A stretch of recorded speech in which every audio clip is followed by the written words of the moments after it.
Blaze, host of the Sports All-Star Evening. In the brief history of the Winston Select, the spin to win, the pass in the grass, and the ultimate spinning, sliding, smashing finale. A night when the unimaginable happened. I don't know about the rules. There's racing. He was trying to win. I was too. That's because there are no rules on this night of nights. Unpredictable, fireworks-producing action. Get ready for a flat-out, full-moon Saturday night full of action. And the winner has 250,000 reasons to celebrate.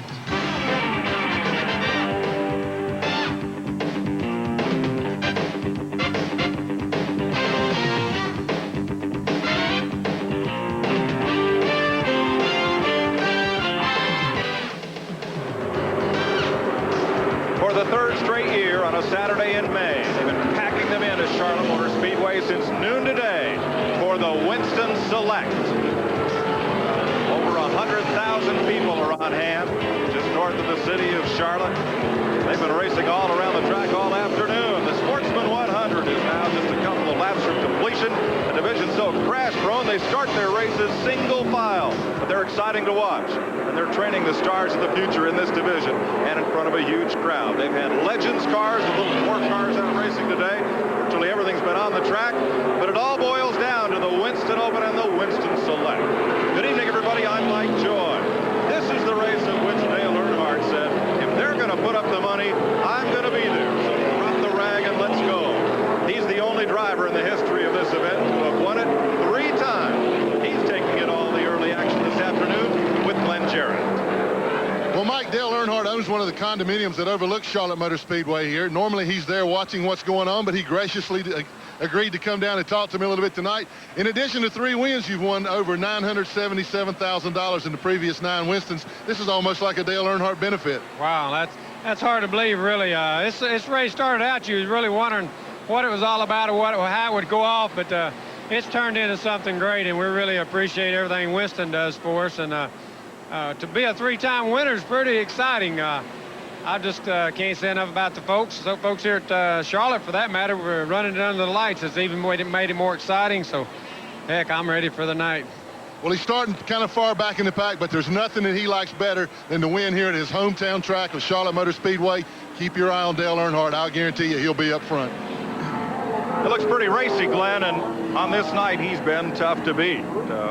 Usually, Buddy Baker, we see more traditional programming on TNN on Saturday night, so for some folks this is kind of new. What should they expect tonight? Well, they can expect a bare-knuckle fight, what they can expect. I tell you, there is no rules. They go at it, and the best man will win, and it's an exciting race. Y'all stay with us. What about strategy for this race? How do you win this thing? Strategy. The biggest thing, if you're not in the lead, you better get there in a hurry. And if you are in the lead, you better protect it because somebody wants it just as bad as you do. It's a very untraditional event. We'll run a qualifying race for drivers that have not recently won on the circuit to get into the All-Star tilt. And then the race itself will be run in 3 segments of short Saturday night style racing, ending in a 10-lap shootout. If you're new to the sport, this is going to be fun.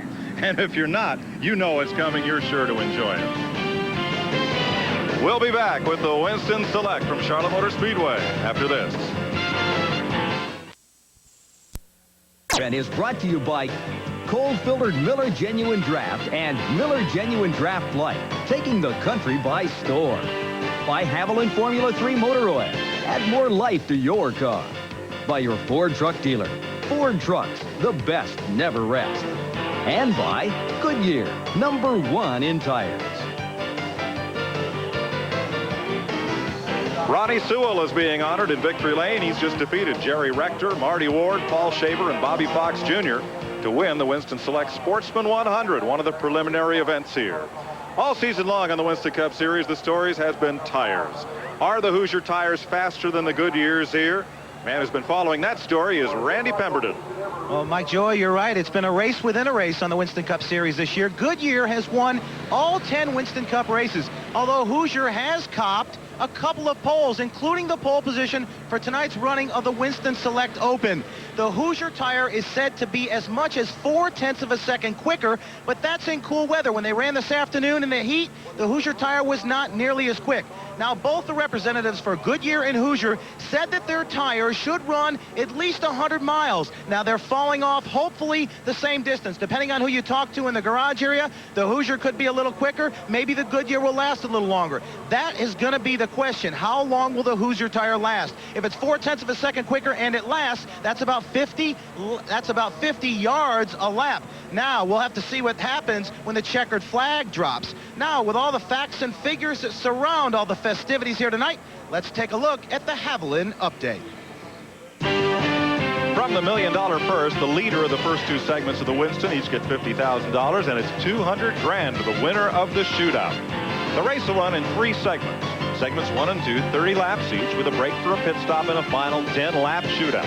Even qualifying for this race was different. 3 laps with a 2-tire pit stop in the middle of the 3 laps earned Rusty Wallace, Buddy Parrott, and the Miller Genuine Draft Penske South team $50,000. It took them just 10.13 seconds to fit 2 right-side tires to the Miller Genuine Draft Ford. Rusty took off, completed the final lap, and earned $50,000. Joe Nemechek knocked 0.4 of a second off Alan Kulwicki's track record qualifying to win the pole for the Winston Select Open. Well, we're pushing the car out to the grid right now, guys. Joe Nemechek's alongside, and Joe, first guy to ever go over 180 miles an hour at Charlotte Motor Speedway. That was some lap. It definitely was. You know, it was kind of a weird practice. We only got a couple laps of practice, and we blew a motor up. So I didn't really know what the car was going to do, but it felt good the first time I went out, so we decided what we were going to do to the car, and I just had one of those perfect laps. Well, indeed, it was perfect. You're on Hoosier tires. A lot of talk going around. Will the Hoosiers last? I'm going to have to say yes. You know, we've done some long runs here. Bob Newton has done his homework. I think the Hoosier tires are definitely going to be a factor tonight. And I think Joe Nemechek is definitely going to be a factor in this Winston Open. If those Hoosier tires hold up, man, he's going to be tough to beat. Joe Nemechek was the fastest of 11 drivers to break the track record in qualifying for the Winston Select Open. Buddy Baker won that race in 1987 and then came all the way to 3rd place in the Winston itself before having engine trouble. Thought you might win both ends of that and a lot of cash that day. What did it mean to you to win the Winston Open? Well, several things. First off, let me tell you, it's worth $28,000 and then $18,000 to get into the Winston. But for me, it was a turnaround for the season because it started some momentum that kept us in the fight through the year and really brought our team together. So this is a turnaround place. It's, you know, a no-holds-bar type race, and man, it means a lot to be in that Winston for your sponsor.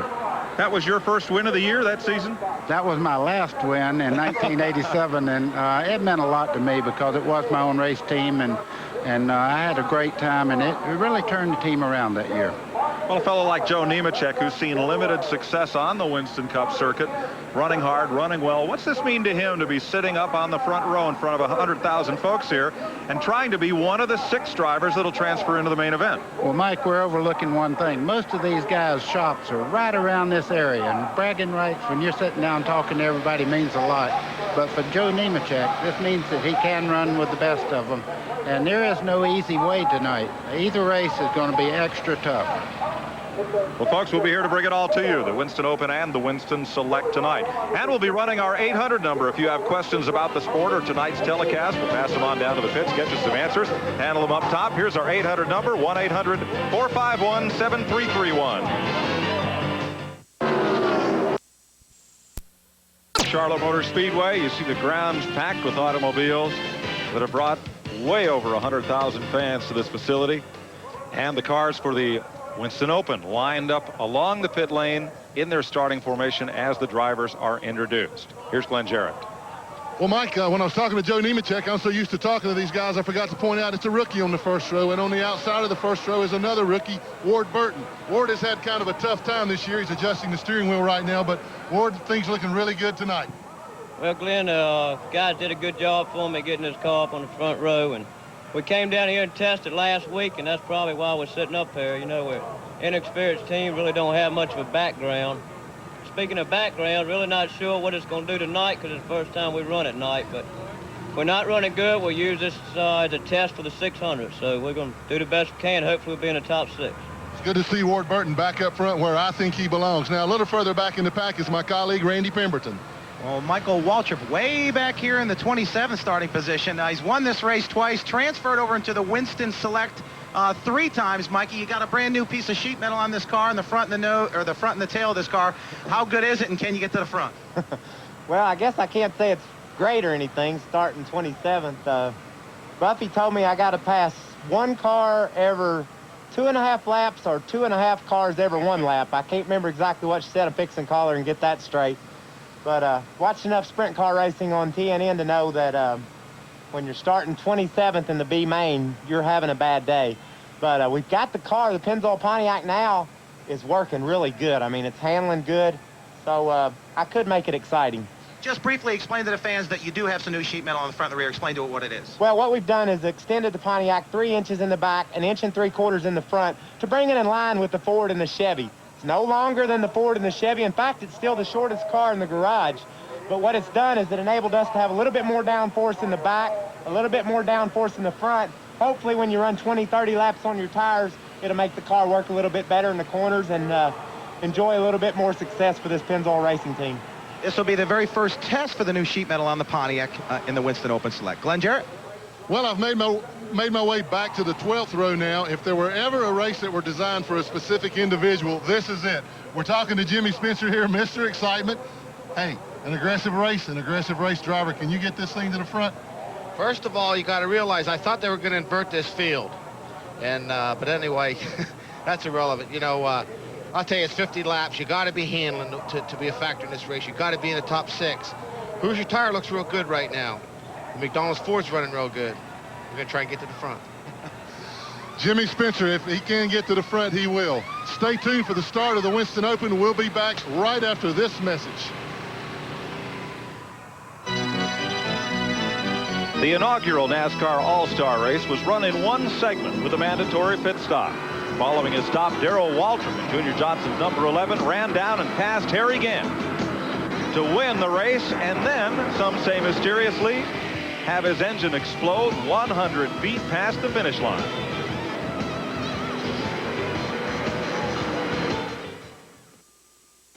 When it comes to roping us, Car 6 will transfer into tonight's main event. There's the field. Here is your starting lineup, brought to you by Sears Die Hard. On the pole, Joe Nemechek, a record 181.5, breaking Alan Kulwicki's mark from 1992. Ward Burton, first front row start for the freshman from Virginia. And right behind him, brother Jeff, who ran 4th at Atlanta in March. Rounding out the front 4, Greg Sachs, who finished 3rd in this race 2 years ago. The 5th starter will be Brett Bodine, who finished 2nd in the 1989 Open.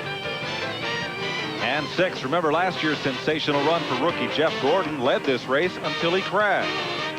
7, watch Rick Mast, who has 2 top 5 finishes in this race. Loy Allen, pole winner at Daytona. Todd Bodine makes his first start in the Open, and Harry Gant in the Open for the first time as well.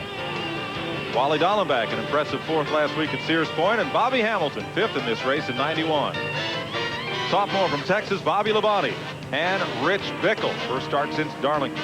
Chuck Bound and Billy Standridge in row number 8. Ken Schrader way back in row 9 finished 2nd in this race last year, and Jeff Purvis out of the ARCA series. John Andretti with a busy week between here and Indy, and rookie last year's Busch champ Steve Grissom. Dick Trickle back there with Hut Strickland, who finished 2nd in the Open in 92. And you heard from Jimmy Spencer, who hopes to work his way into the Winston Select. And Jimmy Hensley makes his 2nd start in this race. Derek Cope won a Daytona 500. Ted Musgrave 6th last week at Sears Point. Michael Waltrip, 2-time winner here. And Jim Sauter, the IROC test driver. Dave Marcus with a new sponsor this week. And Ken Bouchard, Rookie of the Year. Jerry O'Neill from New York State. And Mike Wallace, double duty. He'll race Nazareth, PA tomorrow. Kirk Shelmerdine makes the first Winston Cup start. And Jerry Hill from Maryland. Norm Benning makes his first start in 94, and Jeremy Mayfield, who crashed in qualifying, scheduled for the final spot in the field. They'll take 3 pace laps. They're on the first of those. 50 laps, 70 miles. There's $190,000 at stake, 28 grand to the winner, but more importantly, he moves into the big show. Tonight at Charlotte, it is presently 71 degrees. Today's high was in the upper 70s. Low humidity. Except up here. Low humidity. A little bit of breeze. Charlotte Motor Speedway. Running 55 miles an hour behind the pace car. It's a quad oval with not one but two dog legs in the front straightaway. The turns are banked 24 degrees. 5 on the straightaways. Quarter-mile backstretch on this 1.5 mile super speedway. Turn 4 as they come out of here. Calamity Corner. That's called Humpy's Bumpy up there. That's where everybody gets in trouble coming off 4. So, man, you have to be careful there. It's mighty narrow, and you can get in a lot of trouble. Named for H.A. Humpy Wheeler, president of the racetrack. Nice crowd on hand. You see the condos in turn 1 in the background. See that grandstand, the open grandstand with a roof there? That used to be the end of the facility here. Charlotte Motor Speedway only about 15 years ago, and since then they have really expanded this place. One nice new touch, the new garage in the center of the infield. We'll show you more on that later. Ford, Chevys, and Pontiacs, and one Oldsmobile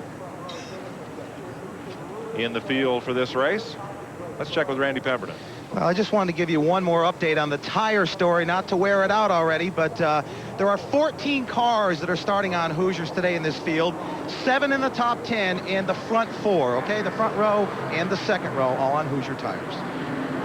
Thanks, Randy. As they get down that back straightaway, still a good bit of sunlight here, but 1,000,000 watts of light coming up tonight. And right there's where that sun really gets in the driver's eyes as they get up into turns 3 and they'll quickly go in the shade. There's a look at the stats for this race. As next time by, we'll look to see if they're racing. On the point, Joe Nemechek, Jeff Burton, Ward Burton alongside Jeff Burton in that second row. Greg Sachs. Mike, you touched on something that's real important. When they turn in to go into turn 3, they're looking straight into the sun, and they run into the dark part of the racetrack there. Just for a moment, it takes a little bit of time for your eyes to adjust, so that's a very dangerous spot, but it'll get better as it gets darker. Now, if you can imagine that in your daily commute, whether you head home toward the sun in the west or head toward the east in the morning at 55 or 65 miles an hour, imagine doing it at 175 miles an hour.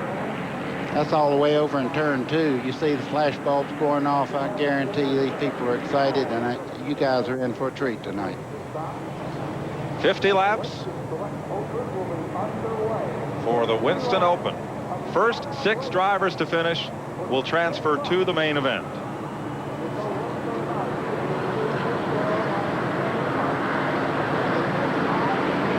And I'm sitting here sweating myself. And it's only about 65 degrees in here. Let me tell you, you asked about strategy. There's only one strategy right now. Get out front and stay there, because they're going to be biting at you all night long. Joe Nemechek, the Larry Hedrick Meineke Muffler Chevy. And there's the Dillard Hardy Chevrolet alongside of Ward Burton. Chevrolet Camaro pace car pulling in. And they address themselves to the start line. The first of 120 laps of fireworks tonight. Green flag.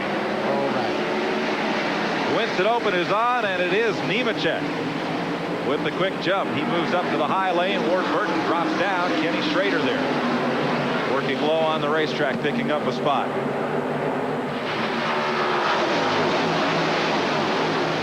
Well, these cars are beautiful out here under the lights. You see how they sparkle now on the back straightaway. Here's the part of the racetrack I was talking about. See the dark edge there? The car will handle different in the sunlight than it does in the dark, too. They'll hold better in the dark part of the racetrack. First 6 single file. Bump position is 6th. That's where Rick Mast is fighting side by side with Todd Bodine. 6th is the spot to watch here. Anywhere in the first 6, you go on to the feature. After that, you go home. Here comes Greg Sachs on the inside of Burton there. Greg Sachs wasted no time. He was the fastest driver in pre-race practice. Rick Mast up high. He's going to take that spot from Todd Bodine. Ooh, somebody brushed the wall. Got a good piece of it. I feel send him a bill for that. He'll have to repaint that little deal there. I believe that was Kenny Bouchard. Now Jeff Burton in car number 8. The Raybestos Ford works his way underneath. You know, Jeff Burton ran so well in Atlanta. And this racetrack, if you get around Atlanta, the basic setup is pretty much the same. You see him going by his brother there. They'll fight each other as hard as anybody else. You see Brett Bodine on the bottom there and Jeff Gordon coming up into the frame there. Jeff Gordon told me, keep your eye on me. I think I'm going. Jeff Gordon in number 24, the DuPont car. Brett Bodine in 26, Quaker State. They are the first cars in this race on Goodyear tires. The front 4 right this moment on Hoosiers. 6 positions transfer to the main event. Brett Bodine as the final transfer spot right now. You see Jeff. Oh, somebody better give. That's on the bottom in green and white. Kenny Schrader. And up high in Maxwell House blue, Bobby Labonte. See Harry Gant there. I bet Harry said, not this early, guys. Let's wait a couple more laps before we start the 3 abreast racing. Kenny Schrader, number 25, the Kodiak Chevy. Started 17. In just 5 laps, he's 10. Jeff Gordon moving up there, too. I wonder if Buffy told Schrader the formula. I don't know. I hope Michael Walter makes the top 6. He gets my job up here, and he's really good on TV. One car brushed the wall out of 2 in that second pack.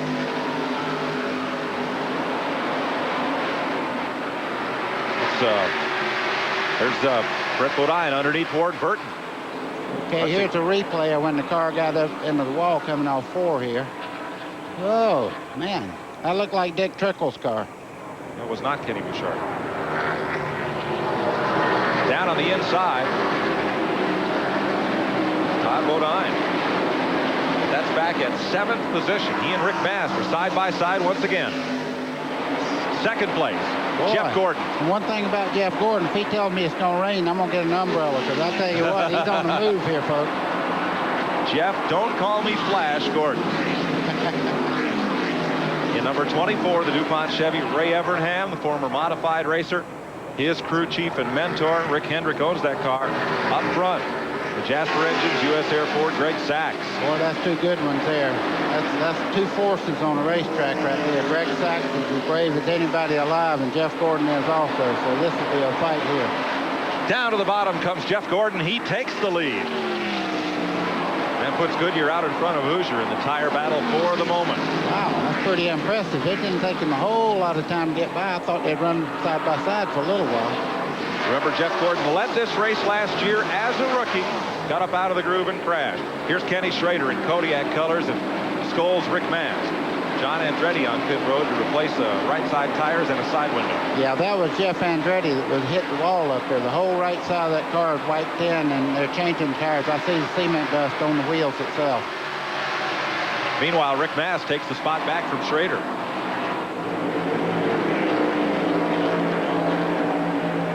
Look how low they're running this year. You think everybody's talking about how well the Hoosier works or how good the Goodyear works. They're all working good. The whole thing is right now, setup will come into play, not just tires. Now let me correct. I said Gordon went to the front. He did, except that Joe Nemechek's checked out. He went to the front of the second pack, okay? He's second place. Hey, here's Ward Burton in 31, the Hardee's car. Right behind him, that battle's catching him. Schrader and Mast closing in. Let's set it for you. Nemechek is the leader. Gordon is second. Sachs is third. Jeff Burton is fourth. Brett Bodine is fifth. And Ward Burton is sixth. You're back in 9th place here. Todd Bodine, Wally Dallenbach in the STP 43, and Harry Gant. You know, Wally had such a good run last week, and look how good that car's handling. He'll be up front here before long if he keeps running like he is. They are closing it up. 10 laps complete of 50. First 6 cars transfer to the main event. Jimmy Spencer, the Hamburglar, in number 27. He looked like a little bad boy in that interview, I will tell you. He's not getting it that easy, though. He's going to have to work for this spot. Well, Bobby Labonte is running him hard in the Bill Davis, number 22. And moving up, Mike Waltrip in Pennzoil colors. That's a 10W30 battle, he and Bobby Hamilton in the Kendall car. Yeah, well, Mike Waltrip won this race a couple of times, so I'm sure that he's real, interested in getting in the Winston because he's got a car that possibly could win the Winston if he can get up through the crowd here. 16th place here. It won't get you in the show, but it'll get you up there closer. These fellas could use a caution to catch the field. Let's go to Randy Pemberton. Yeah, not yet. Randy? Yeah, possible problem, guys, on Bobby Labonte's car. He started 13th in the Maxwell House Pontiac. Just came over the radio to Chris Hussey, his crew chief, said, I think we lost a cylinder, so we'll have to keep an eye on him. They only take the top 6, so he's got a long way to go if he lost a cylinder. Dropping a spot behind Michael Waltrip is Labonte at Maxwell House Ford. Here's Steve Grissom, the Diamond Ridge number 29, and Bobby Hamilton in 40. We've completed 13 laps. Joe Nemechek is walking away. There he is, looking very lonesome out there in Larry Hedrick's car. Jeff Gordon is second. Greg Sachs is third. Jeff Burton is fourth. Fifth is Brent Bodine.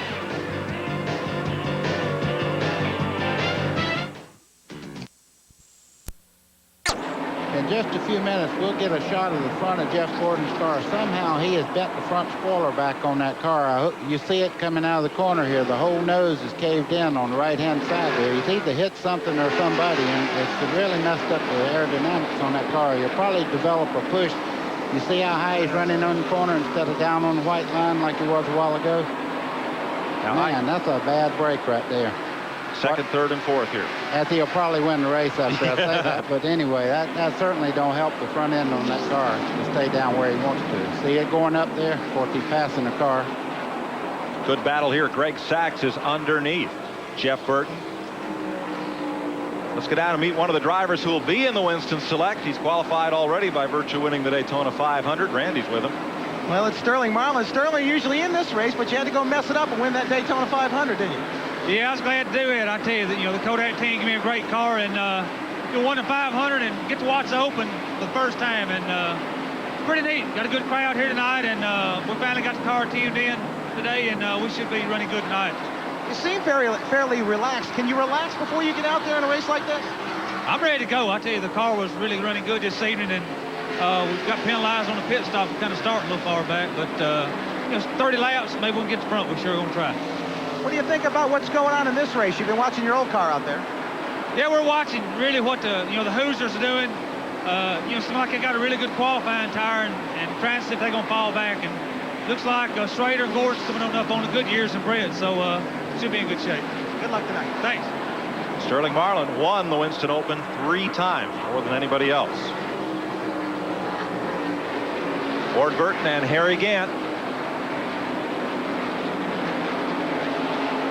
Oh boy, they're going by those slower cars there like you're meeting them. I'm going to tell you what.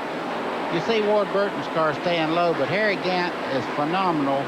As the race gets on, he can read the racetrack and find the groove that his car works the best. A lot of times he don't use the very bottom of the racetrack. He'll find the groove where his car runs the very best, and that's where he'll stay. Tonight it's on the bottom right now, though. This battle is for 8th place.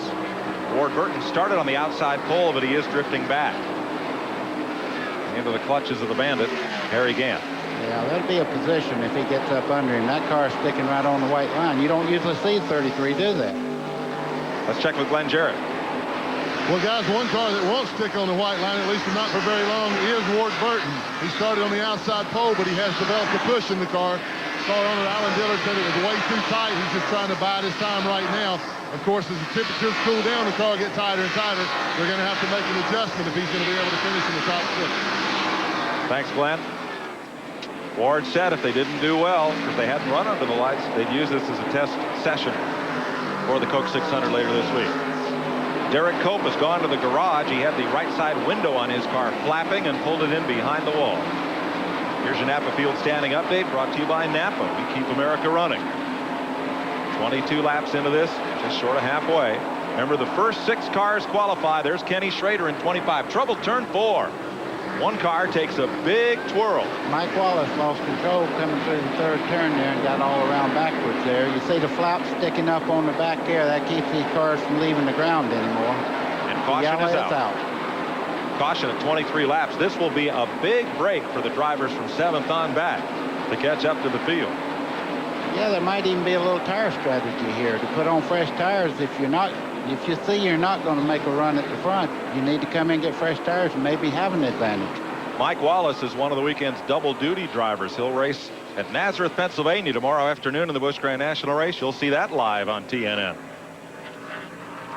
24 laps were under caution. Joe Nemechek is the leader of the Winston Open, and Rick Mast is the car on the bubble. We'll be back to Charlotte after this. TNN is brought to you by Napa. We keep America running. Saw that guy in the crowd with a Cleveland Indians shirt. I think he's left over from the crowd scenes in Major League 2. We need Wild Thing. Well, we have Wild Thing here. I don't know which car he's driving. Oh, we got several of them. Oh, well, somebody's doing the barbecue, I hope. That's my dinner there. Yeah. I hope it's not your truck. The new leader is Dave Marcus. How about that? Here's Glenn. Well, guys, to update you on what happened down here in the pits when they made those stops, Joe Nemechek, the leader, took on 4 tires, no weight adjustment. As the same thing for Jeff Burton and the 77 car. Also, in Ward Burton's pits, they came in and only put on right side tires so they could make a weight adjustment. Remember, I told you the car was too tight. They did take some wedge out of the car, so they elected to only put right side tires on. That got him out of the pits up ahead of some of the guys that he was behind when he came in. So that's the story from this end of the pits. I say Dave Marcus leading. That's a good story for 2 reasons. First of all, he has a new sponsor. The Olive Garden chain of restaurants will back Marcus for the whole rest of the '94 season. And also because it's a favorite ploy of his in Winston Cup racing. When everybody else pits, Marcus gets up in the lead, and during the point races, which this is not one of, gets those 5 bonus points for leading a lap. Yeah, but I'm proud that this company is backing Marcus. If anybody out there deserves a good sponsor, he does, because there's nobody that works as hard as Dave Marcus does to stay in racing, and that's a beautiful paint job. I'm going to have to get used to looking at it, though, because I'm used to that blue car, Dave Marcus, but that's a good-looking race car. Okay. We're under caution. Scoring showing 25 laps halfway in the Winston Open. We'll be right back to Charlotte Motor Speedway.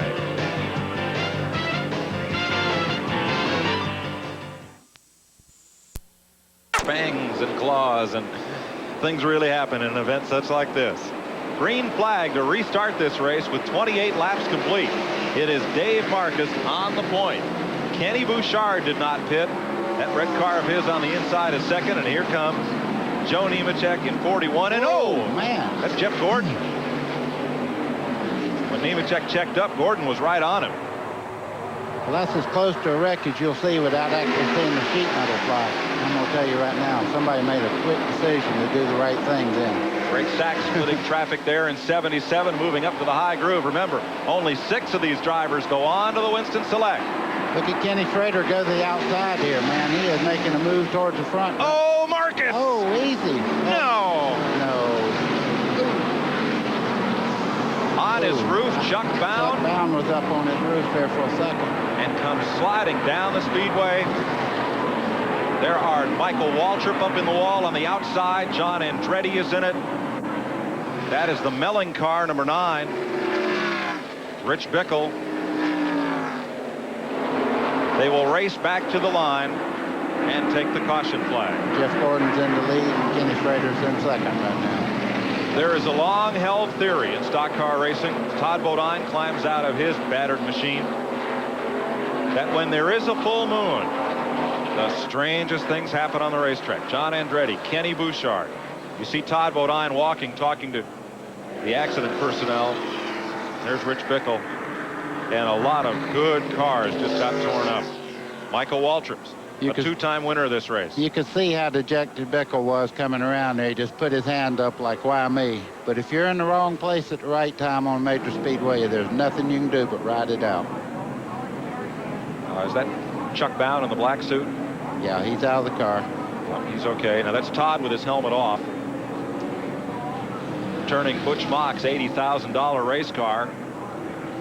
Looks like it's headed for the great BFI in the sky after tonight. Yeah, you see him taking a drink of water. It just rung his bell just for a second. Now, Michael hit really hard. You see him, he's sitting down on the racetrack here. They'll need to get to him pretty soon. Gonna catch his breath. That has to take a lot out. Look at Harry Gant. No. I can't believe it.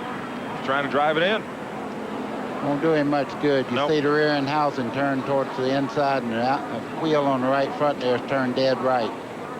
And they're going to red flag this race. Rich Bickle, Chuck Bound. Now watch Dave Marcus, the green car with the red down. He got touched right there by Ward Burton just a little bit. And he almost saves it. And that looked like Brett Bodine might have touched him. And around he goes. And here they come. Well, you can see the racetrack's blocked there. Boy, Chuck was lucky there. He's on top of Bodine's car there just for a second, and then he gets on another car there. It's hard to see.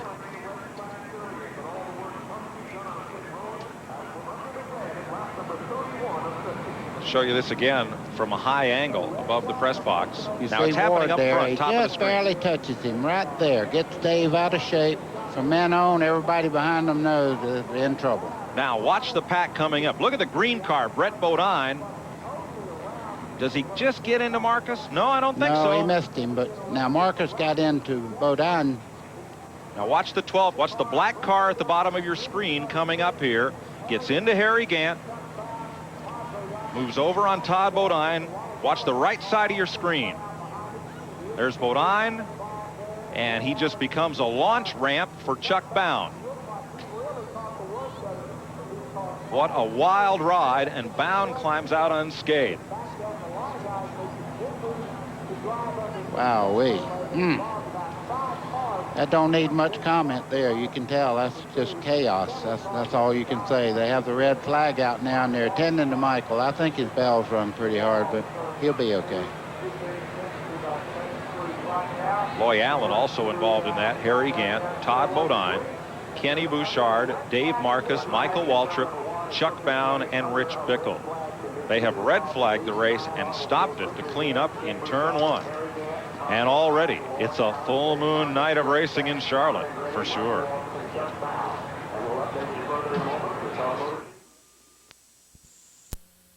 As best we can determine, every driver climbed from his car unaided. Mike Waltrip, as you saw, had a seat on the pavement and then was helped onto a stretcher with a precautionary neck brace and is being taken to the infield care center. There's the accident scene down in front of turn 1, and Michael's car took a hard shot up into the wall that we'll show you in a moment. Let's go down with Randy Pemberton and a fellow who's quite concerned about Mike Waltrip right now. Well, he certainly is. This is Michael's brother, Darrell. We were just standing here with Jeff and Darrell. Jeff Bodine, of course, his brothers both in that wreck. Darrell, how did you see it? I know you can't be happy when you see something like that as a driver and a brother. No, first of all, Michael took a little bit more than just a tough ride. I mean, he hit that wall real hard. If you look at the footage, he hit a car head on and it shot him straight up in the wall. So I'm real worried about him. And it took them an awful long time to get to him. And then they get to him with a fire extinguisher. I don't know what they thought that was going to do for him. But nevertheless, that's what happens on restarts. Dave and a couple of them stayed out, didn't get tires. Everybody gets new tires. You got a shootout with 20 laps to go, 25, and you can't be patient. I mean, that's the thing about this race, that it's the love-hate issue of this race. You love to run it. You love to be in it. The hate issue is you got to do things that you wouldn't normally do. And it looked like the 31 car was fast down on the inside, trying to get by Marcus, touched him. And from there on, I mean, the rest of it's all on film. Well, let's take a look at it one more time if we can roll the replay there. Well, Darrell is back here with Jeff Bodine's truck watching the monitor. Darrell, this is after the pit stop. As you said, Dave Marcus did not take on tires, and there's the wreck starting on the left. Yeah, and of course, Dave turns, gets into the 26 car. From there on, everybody's reacting to what they see in front of them. And if you watch Michael, he hits the 71 car, bam, goes up in the air, and he takes a whale of a wreck. He goes into the wall hard. The 12 car's upside down. He comes back down. But I'm more worried about Michael. That was probably, of all the cars in that wreck, the hardest impact of any of them. And he looked like he was hurt to me. Okay, Darrell. Darrell wants to go check on his brother. Thanks. Thanks, Randy. The glancing blows into the wall and into the other cars, buddy, those aren't the ones you worry about so much. The car wasn't the main issue there. The wall was. The angle that he hit on the wall there was severe, and you can tell by the damage to the front end of that race car. But, you know, the main thing is I really think he's going to be all right. We're real concerned, but I'm sure he'll be okay. And we'll get an update as soon as we can. One fellow who's done quite well in this race thus far, as you watch Dave Marcus's car go off on the hook. Let's go to Glenn Jarrett. Well, you can see the work being done on the front of Jeff Gordon's car. Remember, we showed you that he had caved the front end in. Ray Evernham and crew are taking this opportunity to repair that car. Now, under Winston Open rules, you can work on the car under red flag conditions. That's what they're doing. They're repairing that aerodynamic damage now. Jeff Gordon, you've been on a rocket ship. Man, this thing is really running. Well, it was running until I hit that piece on the back straightaway. You know, I don't know what it was, but I knew it was pretty heavy. And when I hit it, the car immediately started pushing really bad. So, fortunately, we got that last stop to pull it out a little bit. And, you know, even though that was a bad accident, we don't like to see that. You know, it's working well for us. We get to fix this front end, hopefully, and maybe the car will be as good as it was at the start. Well, you had the thing. You'd put it out front then on that restart. You think you can get back there? Well, you know, I tell you that the car is working real well. You know, these guys have done a good job and working hard all day to get to run this good. But it starts out real good. Let's see what it does after about 15 or 20 laps. I see a little more patience in Jeff Gordon this year. Well, I feel like I'm driving as good or better than I've ever driven before. We're just not getting the brakes. So maybe this is one of the brakes that we needed tonight and get us into that Winston. Well, I think at the rate he's going, he has a really good chance of getting there. This is one of the fastest cars out there right now, guys. And I think, Glenn, you asked the key question about patience. There's Ray Evernham lying on the ground supervising the aerodynamic repair. Jeff Gordon is a not just much more experienced, but he seems like a much sharper, smarter, picking his chances driver than he was a year ago. He is absolutely in that. We're going to talk a little bit more about that when we get back from break. Number one that took 9 drivers out of this race. There's the car of Todd Bodine. The sheet metal is rent, but the roll cage and everything did its job, did it not? Randy? And Todd Bodine certainly in that wreck. I was standing there with your brother Jeff watching this thing on the monitor. He was very upset, but you're okay? Yeah, I'm all right. It's a little sore chest and a little disappointed. You know, it's a shame. You think that these guys were racing for $1 million, and you know, it's 50-lap trophy dash here for the fans to put on a show, and they got to do stupid stuff like that. It's a shame. You know, it destroyed my car. It's junk. Nothing. Few pieces salvageable, but that's about it. I know these guys are watching up in Nazareth. The 34 bunch had a good qualifying run, 4th. Keep it up, guys, and don't do what I just did. Todd, there were some other guys that had to make a visit to the infield care center. Everybody seem okay in there? Yeah, everybody that came in with me is all right. John Andretti, Kenny Bouchard, Harry. There was a couple of them. They're all right. Michael, I think it just rung his bell more than anything. You know, he got out all by himself, laid down beside the car, and the guys got there. But so I think he's all right. Just rung his bell. Tough break, Todd. Yeah, thanks. He's talking about that 34 car. That's Mike McLaughlin's Busch Grand National car that Todd drove last year. They did have a good run, and we'll give you some of the lineup for tomorrow's Busch race and the modified doubleheader that'll be up at Nazareth tomorrow. You know, Mike, you asked me a question about Jeff Gordon and how well he's doing with everything this year, and he has so much more maturity, and every year he'll get better and better, and when he starts winning, he's going to be a force just like Dale Earnhardt and several other people. Well, he's putting on a good show of it tonight, buddy. Let's check with Glenn. Well, sitting patiently by waiting is Joe Nemechek. We saw him bolt out to a big early lead, and I want to know something. What does it feel like to ride a rocket ship? Well, it feels really good. You know, now the main thing now is to get in one of the 6 transfer spots. You know, we definitely have a car capable of winning the race. Half the race is over. We just got to finish this thing now.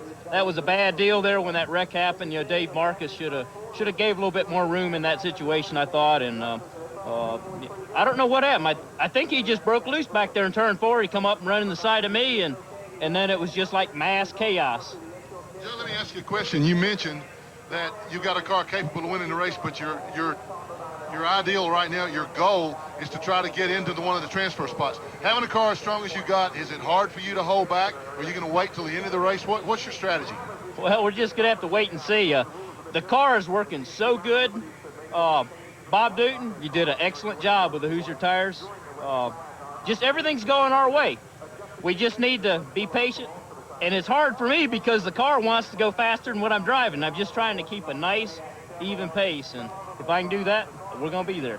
Well, Buddy Baker, you know exactly how that is to have a car that is so fast, you have to keep yourself under control more than you do the race car. Yes, and you better believe that. He's got a good race car, but he was very lucky in that wreck. He almost got into it. Now, that wreck was not of Dave Marcus's causing. A car got into the back of him, And now here comes Nemechek in the yellow car up the outside. Well, Mark's never touched him. And then here comes everybody else. Watch the yellow car on the left, right in the middle of your screen. Michael Waltrip going up toward the wall. Wow. Wow. What a hit. Let's show you how everybody's running, those that still are running, at the end of these 28 laps. Previous record for cars wrecked and out of the race in the Winston Open was 6 in 1991. There's where Mike Waltrip hit. Tonight already 9 cars crashed out of this race. You know, Mike hit the wall really hard right there at first, but I'll tell you, the second time he hit hard. Yes, he did. Joe Nemechek right now is on the bubble. He is the 6th and would-be final qualifier if the race ended now.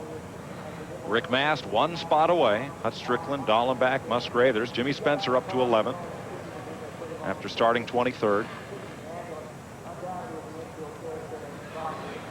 Further back in the field.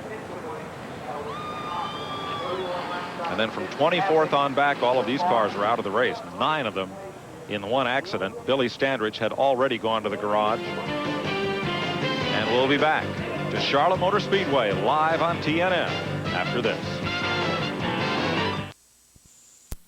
TNN is brought to you by Ford and your Ford truck dealer. Ford Trucks, the best never rest.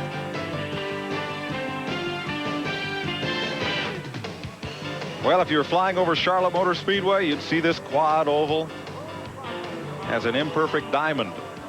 Imperfect shape, but sparkling brilliance. 1,000,000 watts of light illuminating Charlotte Motor Speedway as Ray Vestas Brakes, best in brakes, help out with our aerial coverage of the Winston Select tonight. Let's get an update on Michael Waltrip, who was taken to the infield care center after that 9-car collision. Here's Randy. Well, they have just loaded Michael in the ambulance, just going to take him to the hospital and check him over thoroughly. He was conscious, moving around, talking. That is the only information we have right now, but he seemed to be alert, and they're just going to take him and check him out. I'll try and get some further word for you. Thanks, Randy. Well, that's good news, I tell you. Anytime they take you out and then the driver's talking and all, they have to check everything, though, because a lot of times a little thing turns into something big if you don't look after it, but I think he'll be okay. That's right. While we're on the hospital list, Carl Hill's wife Joyce resting comfortably at Cabarrus Memorial Hospital after a bit of surgery. Wish her well. And Clay Earls, the octogenarian promoter at the Martinsville Speedway, and one of my favorite people in all of auto racing. He's seen this sport grow up from the very beginning and has created a little half mile that thinks it's a super speedway. Clay had a little plumbing surgery. I think they took out a piece of an intestine and put in some Aeroquip, a couple of fittings and a little bit of steel braided line there. But he's out of the hospital and doing fine, and he'll be back feeding the geese there across the street from the Speedway real soon. Yeah, we always love to go to Martinsville, I guarantee you. Wow, look at the smoke here. Somebody's cooking the hot dogs and hamburgers right now and running over there before this thing gets going again. Jeff Gordon's cleaning his tires. You see him going up and down on the racetrack. And the light is out on the Chevy Camaro pace car, so they'll be racing when they come back. 32 laps are showing on the scoreboard as of the time of the red flag. Jeff Gordon, Kenny Schrader, Greg Sachs. 16-minute red flag session. Ward Burton, his brother Jeff, and Joe Nemechek are in the 6 qualified spots. Rick Mast in the skull number 1 is 1 spot away. And behind him, Hutch Strickland, then Wally Dallenbach, Ted Musgrave, Jimmy Spencer. Mike, if you own those 2 cars, what would your strategy be? Which 2? The first 2. That's both of them are Hendrick's cars. Jeff Gordon. My strategy, get lost. Yeah, hook up and out. go. Get away from all harm there. Pace car is in. 17 laps to go. First 6 cars qualify for tonight's main event. What a jump Jeff Gordon got. Cole Sitter sets the pace. He didn't wait for Schrader or anybody else. He took off. Greg Sachs locked onto the back of Kenny Schrader for second place. For third, the Burton brothers go at it. You know, that's like when Bobby and Donnie used to race. They raced each other harder than anybody else. The Allison brothers, you bet. Joe Nemechek on the bubble. Here comes Rick Mast up high. Boy, Greg Sachs is on the move here. He's right up beside Schrader. They're coming down into the dog leg there on the front straightaway. That should be a position because Greg Sachs has been running fast the whole time that we've been here. Now the 3 Hoosier tire cars, 4 of them are lined up single file on the bottom. Well, you know, they said they run better at night, and now we're in darkness, and track conditions are favorable for the Hoosier if they're going to have them favorable time. 6th, the black and yellow number 41 of Nemechek. He is on the bubble. Rick Mast trying to move up and take that spot, and so is Hunt Strickland. Jimmy Spencer's picked up a spot or 2. There's that second pack. Why does that not surprise me? Yeah. I guarantee you one thing. If that car's capable of getting in the top 6, he'll put it there tonight. There's Spencer, the red and yellow, number 27 of Junior Johnson. He is 11th. Ted Musgrave on the bottom. And Jack Roush's number 16 Ford. He's moved up on Bobby Hamilton and now goes after Busch champion Steve Grissom. Talking about Steve Grissom, I think he's made the transfer from the Busch Grand National into Winston Cup about as well as anybody ever has. He's real consistent, and he really makes his car work well. Grissom, the Diamond Ridge Racing number 29 of Gary Bechtel. Trying to be the Rookie of the Year. No Busch champion has ever moved up and become Winston Cup Rookie of the Year since the 60s. These cars really, they look like diamonds. That's the truth. When you said a diamond affair here, that's what they look like under the lights here.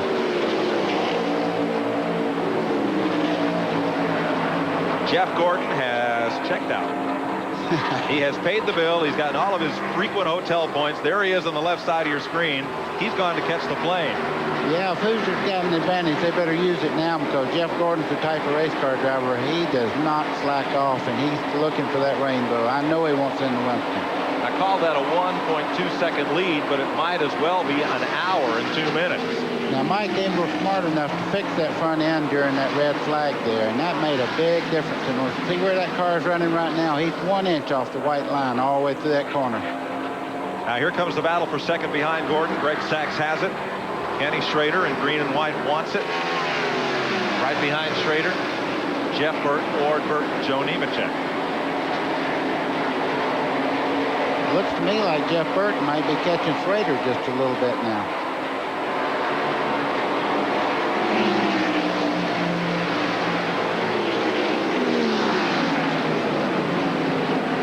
The Burton brothers. Now, are they working together or are they racing each other? There's a little of both. They're racing each other. Right now, the main things, both of them are thinking about ending up in the top 6. And then they don't care whether it's brother or not.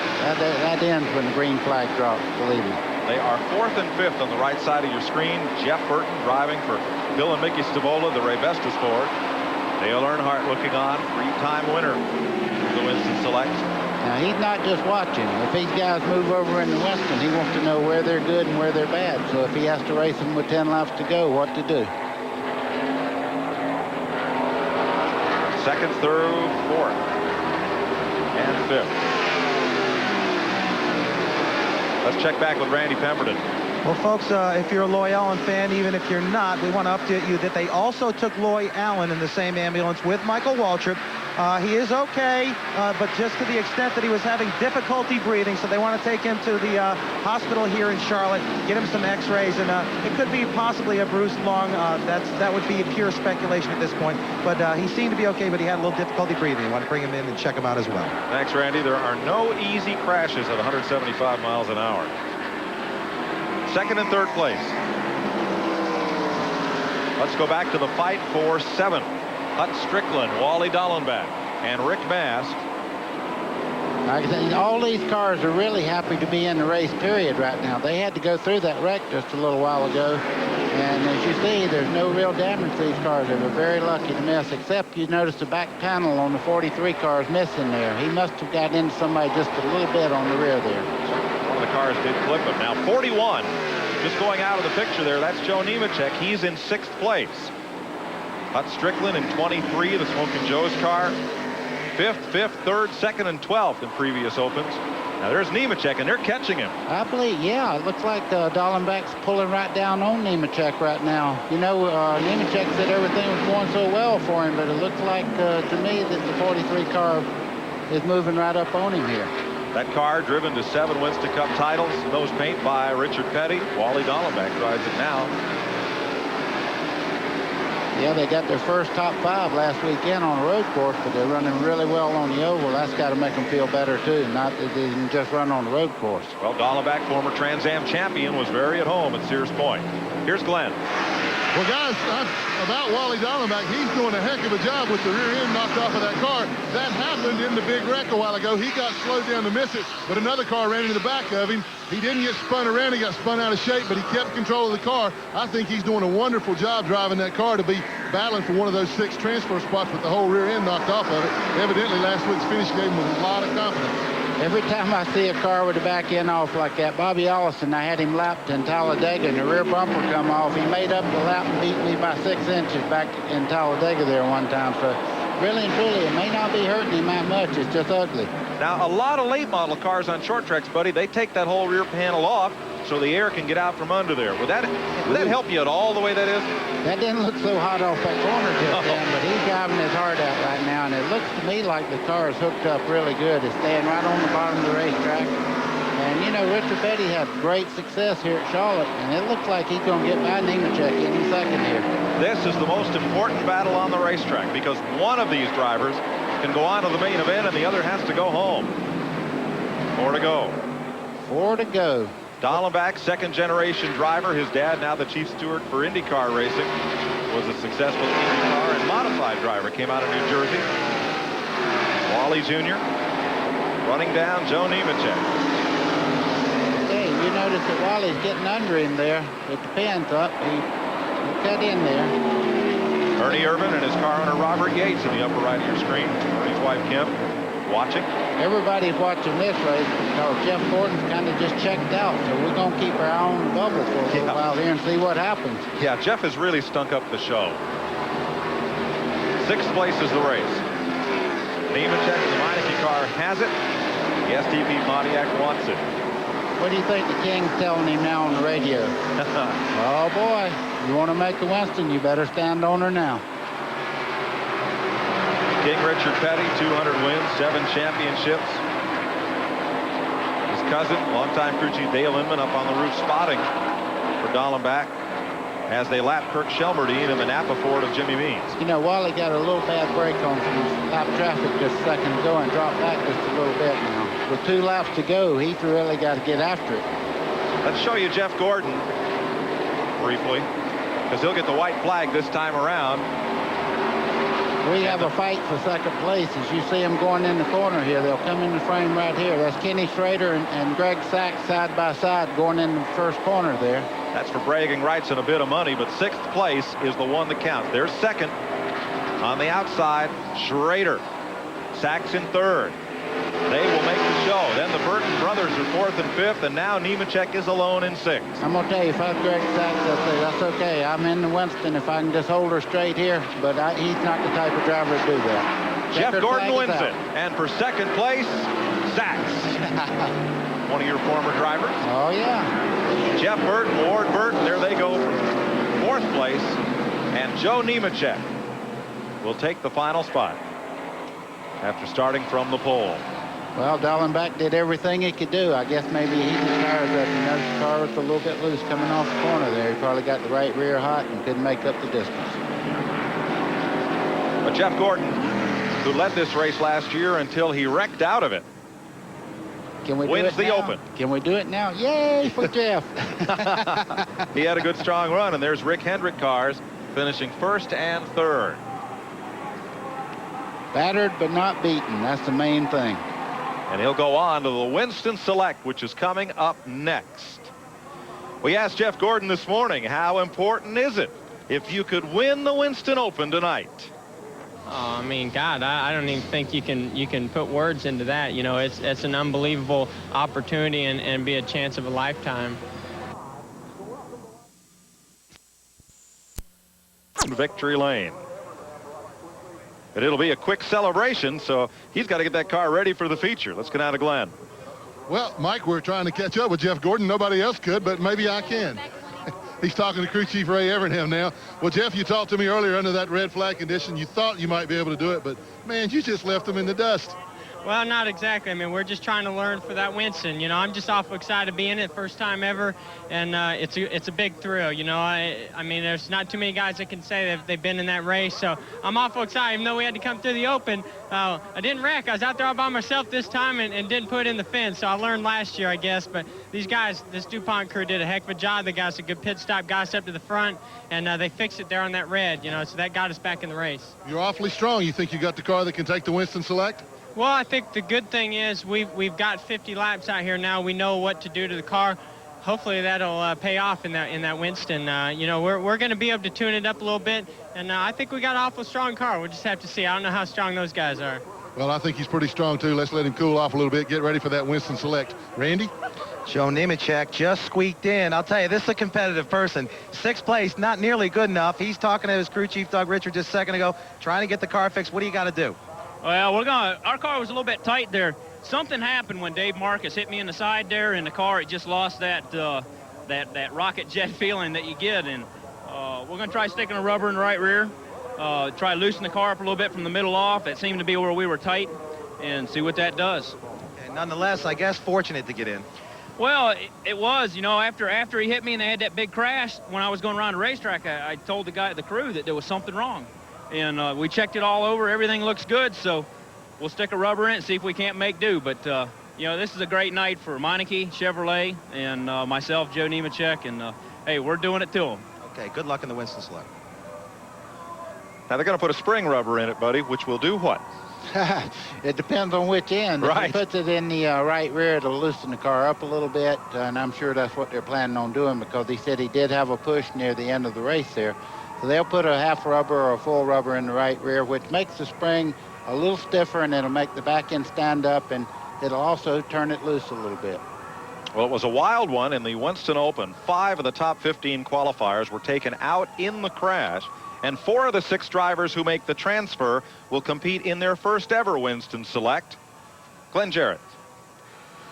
Well, if there's one guy that I would have bet money on would have transferred into the Winston Select, it's this man, Ken Schrader. A lot of laps at Charlotte Motor Speedway. Good run. Looks like the car's really working well. Yeah, I messed up on the last restart, spun the rear tires, let Jeff get away, and then almost played the last lap too conservative. I don't know if we finished 2nd or 3rd yet, but we got 70 more laps. Well, how about it, guys? Where did he finish? I was in the pits. I couldn't see either. We believe he was 3rd by about a foot. They say that we think you were 3rd by about a foot, but good run. Okay, thank you. He's got some things to do on the car now. Jake Elders, or rather David Oliver, wasn't the answer he wanted. But Schrader will start his 6th consecutive Winston Select, and he has finished no worse than 4th in the last 5 years. 3 second-place finishes. About time he won this thing. Well, Kenny Schrader's the most active race car driver in the United States. He races somewhere every night, and this is just another race, but it's a big race to him, believe me. Well, they're rolling out for the big one, folks. This is the 10th annual Winston Select, and we'll be showing you throughout the night some of what's happened in some of years past, like this from 1987. In 1987, the Winston came back to Charlotte. That's been its home ever since. This was the first year with the 10-lap shootout at the finish. Dale Earnhardt and Bill Elliott got carried up high in turn 4. Elliott responded with a tap, and Earnhardt made his now famous pass in the grass and went on to win the Winston for the first time.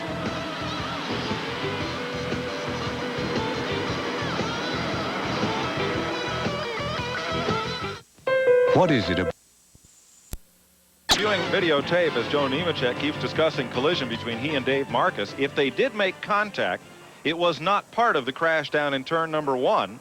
It is possible they came together up in turns 3 and 4. Well, it's more than possible. There it is. They touched. Yep, that was the collision Nemechek spoke of. And that's what shuffled him back into the field. And then watch the blue and orange car on the right. There's the bit of collision between Ward Burton and Dave Marcus that triggers what became a 9-car pileup. But Nemechek and Marcus did get together back up in turns 3 and 4, and that's what Joe was speaking of. What a melee. Man. Once again, Loy Allen and Michael Waltrip have been taken to the local hospital for observation. We'll try to get you a further report. Let's go down to the pits. Here's Glenn. Well, Mike, here's evidence that Joe Nemechek did get hit by somebody. You can see the marks on the car. It's a little bit dented in right here. all the way up through the number. There's scratch there, and that paint was green. So evidently he and Marcus did get together. You know, he made the comment there with Randy that he thought that might have upset the car a little bit, the aerodynamics. I don't see how it did, unless he went and hit the front wheel of the car and they just didn't catch that. It might have knocked the toe in out of line to set up that push. But, you know, I don't see any other damage other than that right now. The car owner, Larry Hedrick, is standing by. I'm going to ask him, Larry, was there any damage done to the car that you guys haven't found yet, or maybe just now found? We found no evidence of any damage, no, sir. Not that I'm aware of, and we've looked pretty thoroughly. Okay, well, it could have been, you know, sometimes, buddy, when you sit on pit road like that and you go back out, the thing just changes and you never know why. You're right there. I hope it changes back like it was at the start of the Open, though. I guarantee he does, guys. Well, I tell you, anytime you have contact like that, but the biggest thing was the time change. You know, when they had the time there to sit around and wait, the racetrack got cooler, and a lot of times the car is just perfect before it gets cool like that. It'll pick up a push or something like that. This is all part of the pageantry of the Winston Select. There's Kenny Schrader. All the drivers are paraded around in these Chevy Camaros to the attention of the more than 100,000 fans here. They get an up-close and personal look and get to cheer on their favorite while he can hear them before he straps into that race car and gets ready to go to work. Here is the order of finish in the Winston Open. There are the 6 drivers that transfer to the main event. Wally Dallenbach misses it by just 1 spot. Hut Strickland, Rick Mast on further back. Jimmy Spencer faded toward the finish. Labonte, Sauter. And from here on back, these drivers ended the race in the garage.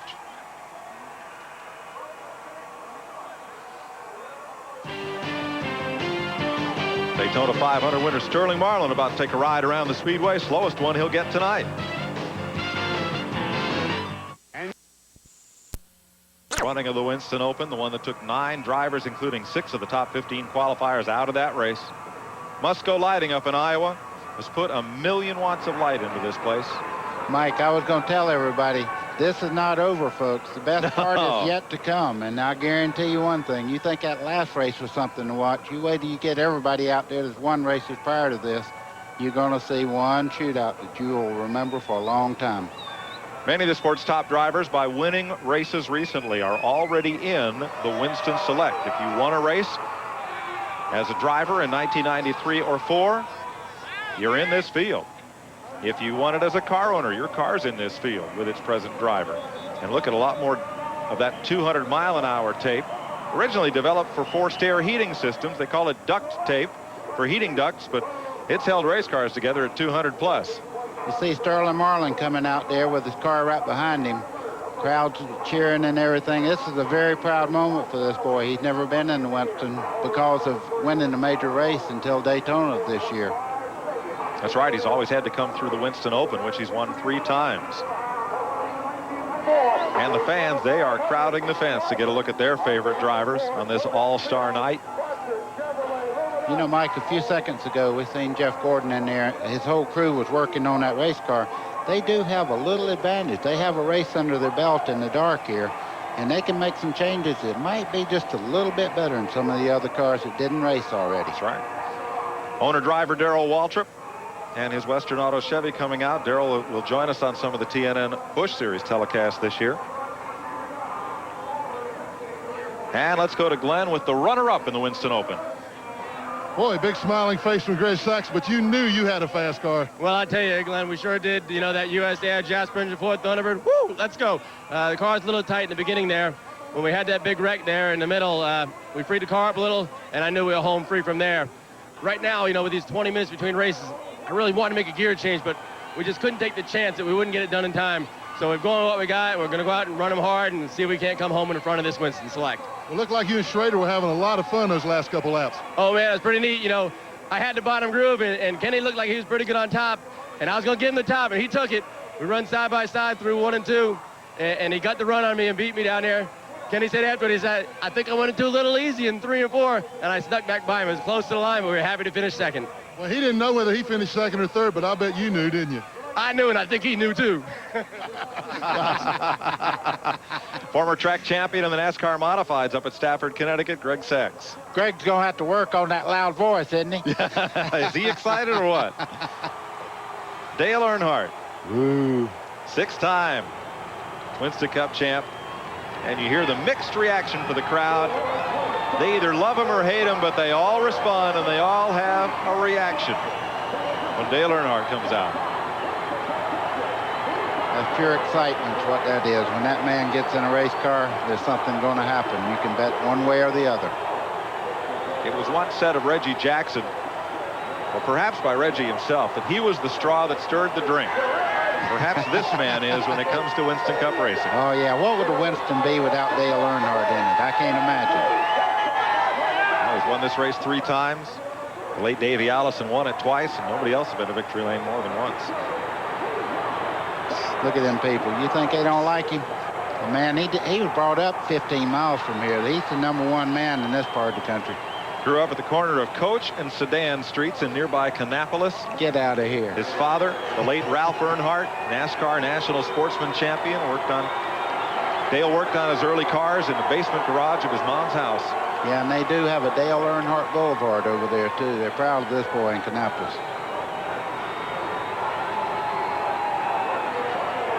Look at all them black marks from the Open there. Yes. Well, we're getting down to it as they form the cars up. Mark Martin's Valvoline Ford, of Jack Roush being rolled into position. Of all the finishes in the Winston, perhaps one stands out as the most famous of all. Perhaps this. 1992, the first night under the lights, and the finish that'll long be remembered. It off the corner. He's got the inside. He's up to Earnhardt's bumper. They're off the racing service down on the flat part of the racetrack. And it's Kyle Petty. Kyle Petty coming to the checkered flag. Here comes Davey Allison to the bottom. It'll be the finish everybody was waiting for. They crashed past the finish line. They have crashed into turn number 1. And Davey Allison is in a shower of sparks. He won the race, but he sure paid the price for it.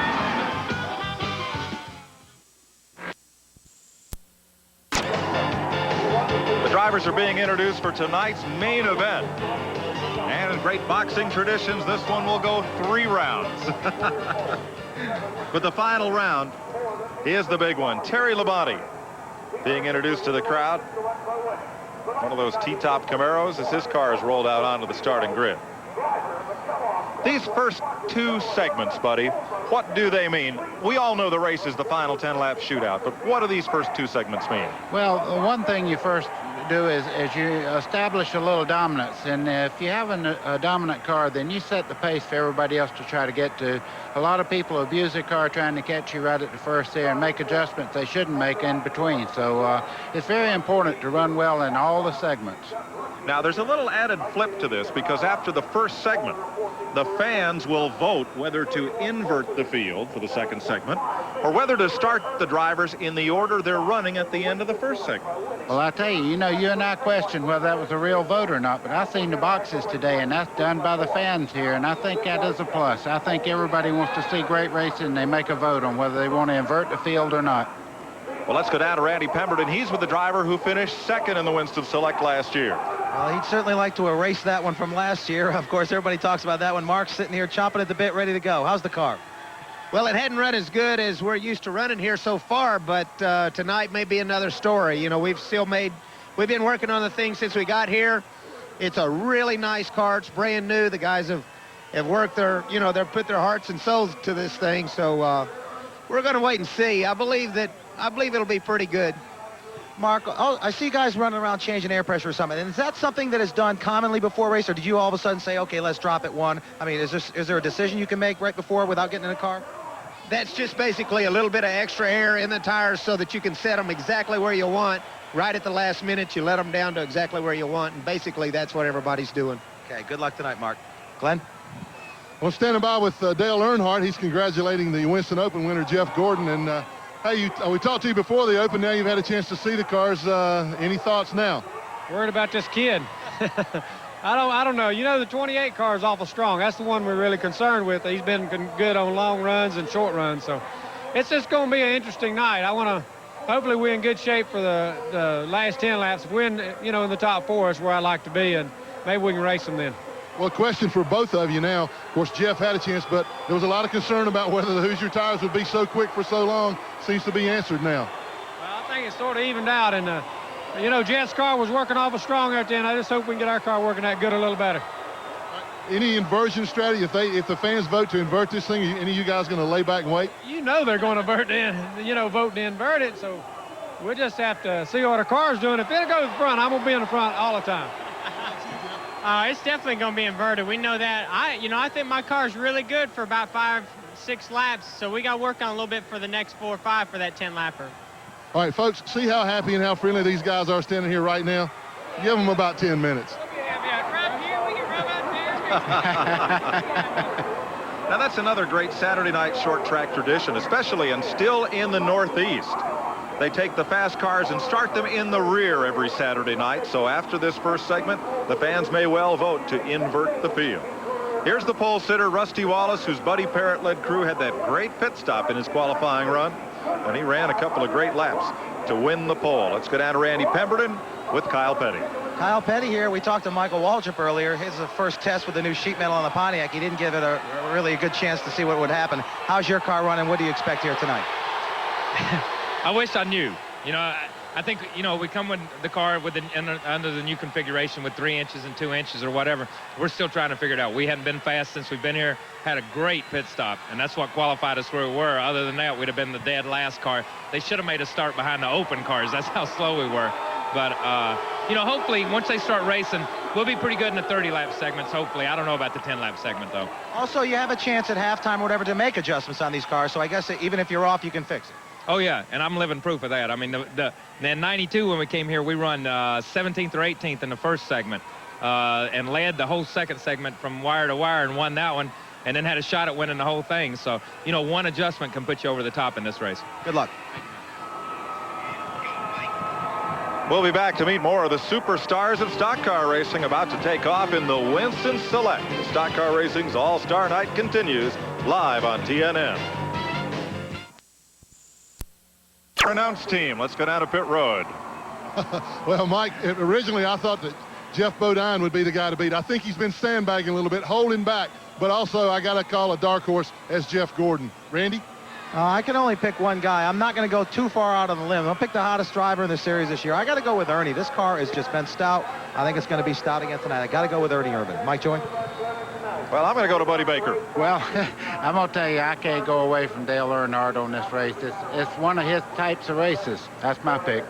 Well, you guys have taken the first 5 choices, but the other fellow I know who is really feeling racy is Rusty Wallace. He's in a Ford this year. He's won this race before. Might just do it again. We'll talk to some more of these fellows as they get ready to roll in the Winston Select right after this word. Stay with us live on TNN for the fireworks. There's that. Look at the people against the fence here, looking over at their favorite driver, waving their hats.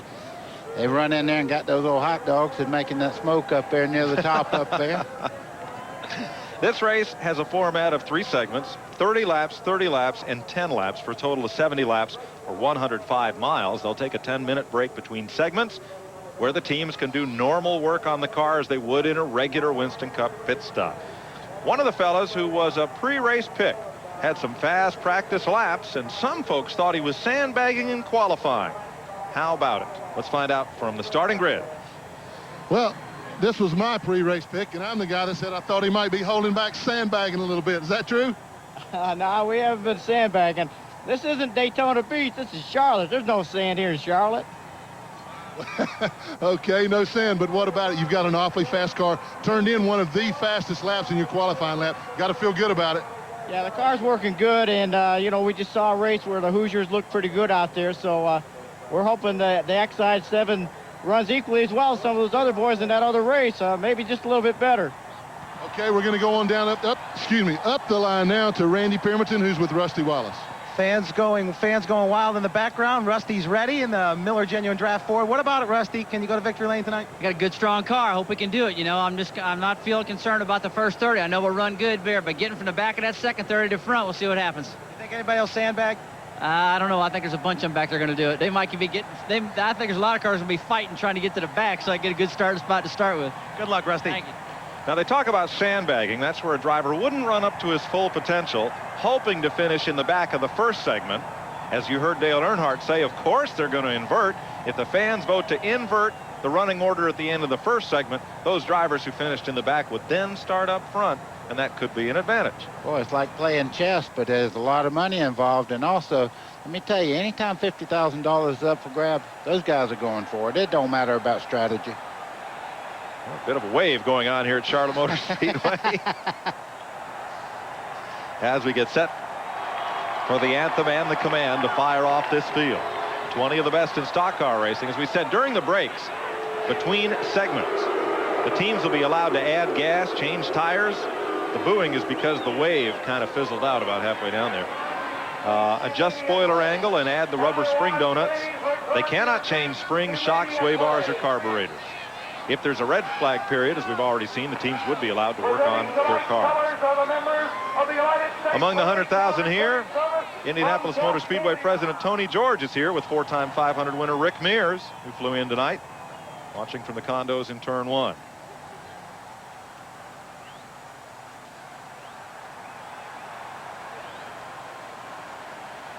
Getting set now for presentation of colors. And Linda Davis, who won a Grammy for her hit duet Does He Love You with Reba McEntire. She'll sing the national anthem.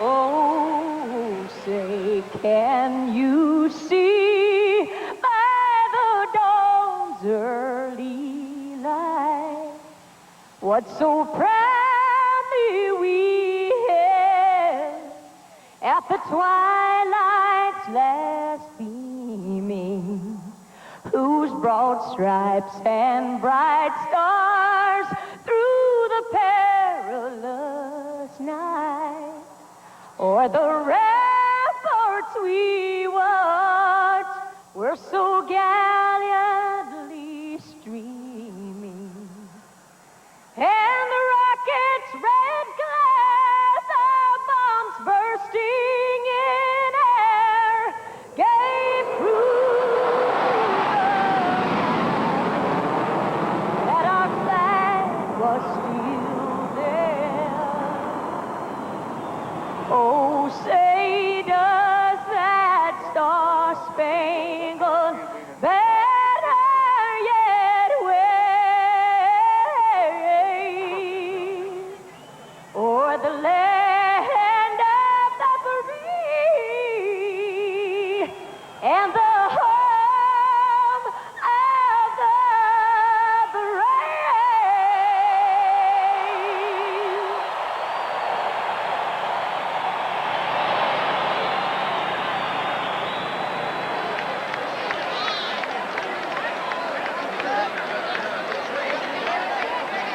Linda Davis with the national anthem, to very much the approval of the crowd. Now the words that over 100,000 folks here have been waiting for.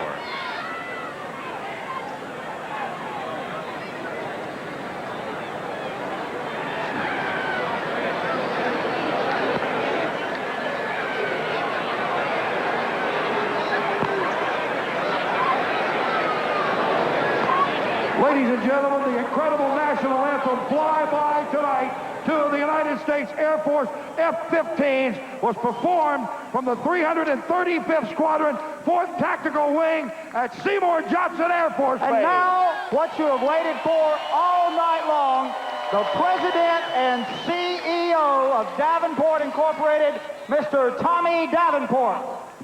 Gentlemen, start your engines.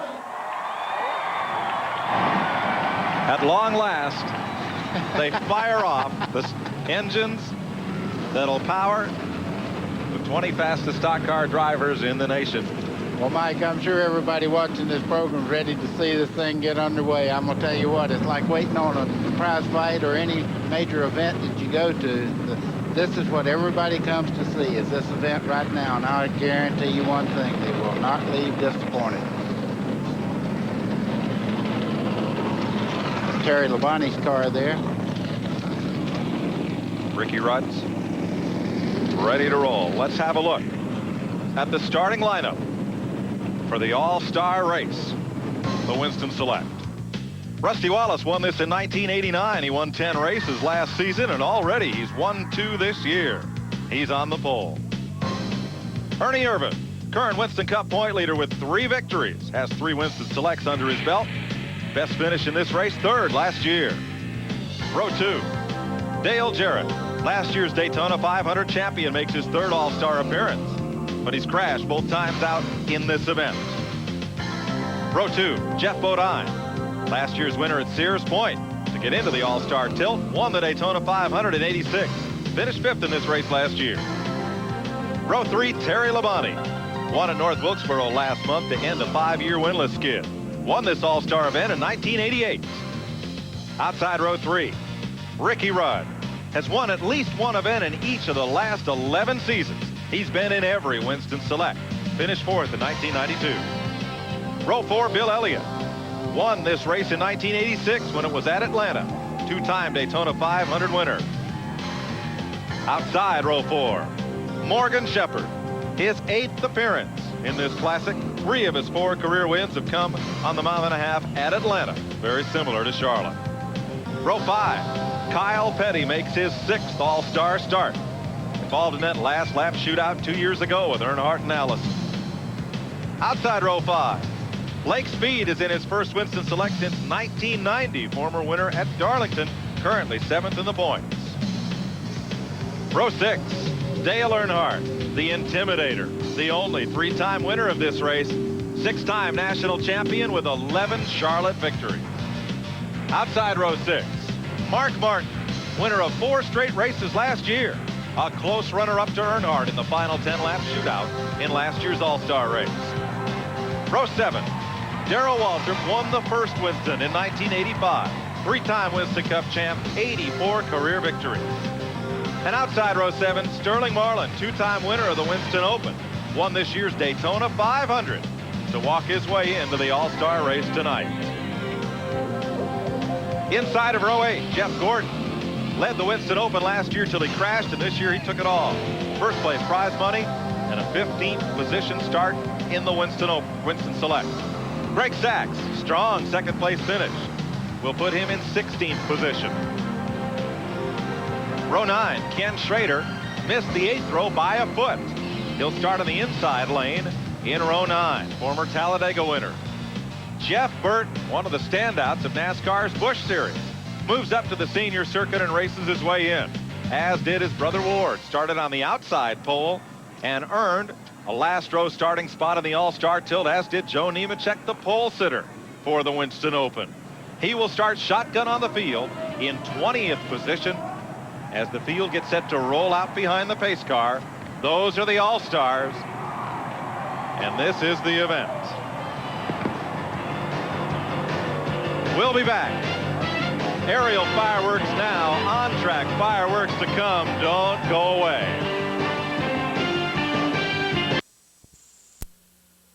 Those fireworks are nothing compared to what these fireworks are about to look like. Well, look at the flashbulbs going off. People want to remember this night, I'll tell you.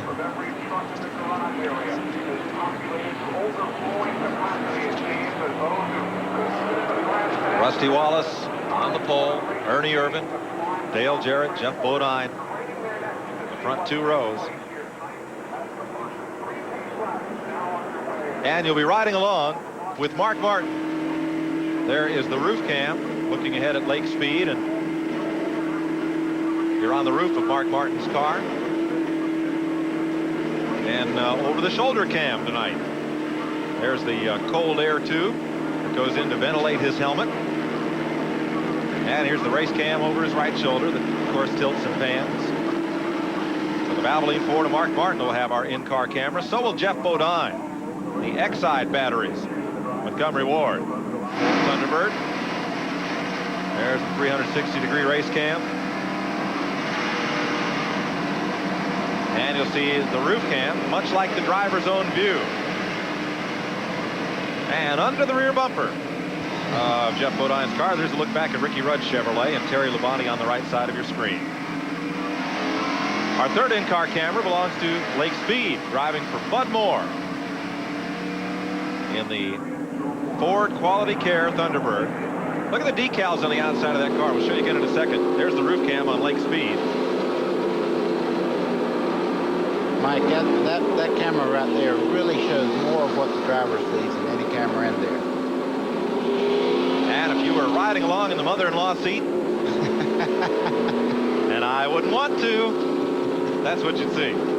And also from the rear bumper of Lake Speed's car. John McKenzie at Motorsports Designs does the decals for most of these cars, and they use Scotch-Lite, reflective material, so that these numbers really pop. They really reflect on a lot of these cars. Earnhardt's has them. You see Lake Speed's has them. So do several others. Getting set to go racing in another lap. The first segment of this event is 30 laps, and the leader at the end of segment 1 takes a $50,000 bonus, $15,000 for second, $7,500 for third.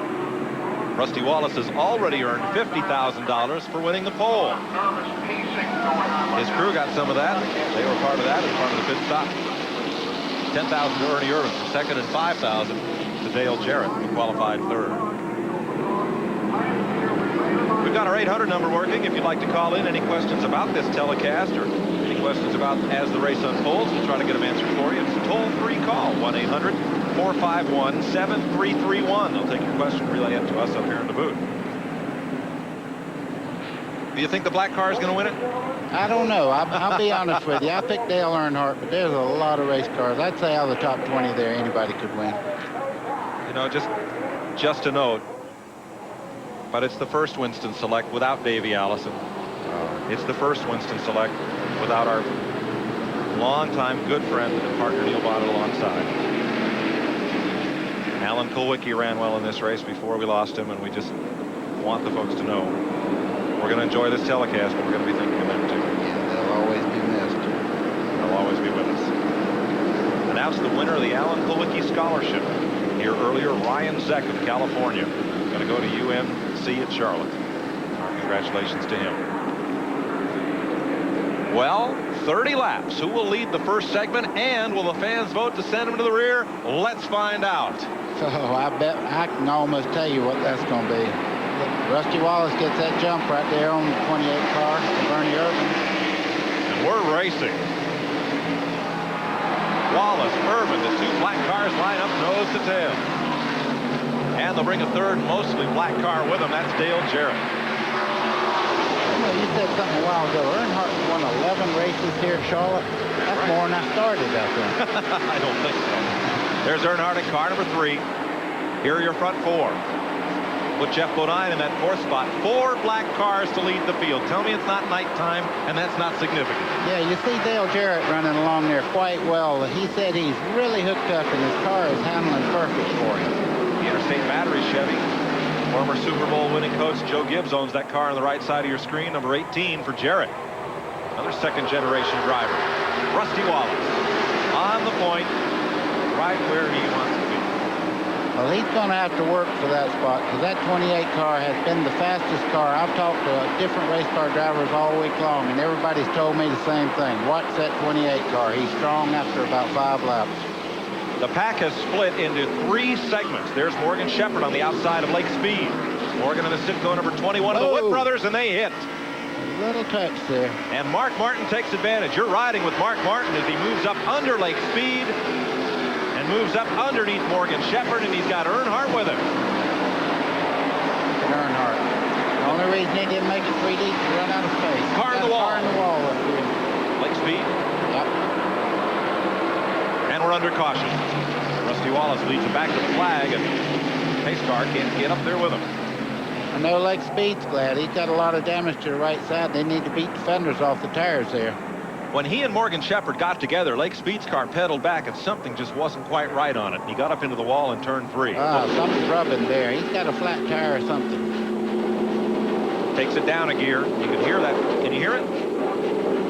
Something rubbing in that car. Yeah, you see the inside filling up with smoke. He's got something dragging pretty hard underneath the car there. Former world karting champion from Jackson, Mississippi. He drives for a fellow who who has a reputation as tough as nails, and he's a kind-hearted guy, Bud Moore. Oh, man, I tell you, he was a good man for me to drive for. I've won some races with him. I really enjoyed working with him. You see the fire flying out of that car right there? That was Earnhardt. That was Earnhardt's car, There's the bottoming out a little bit.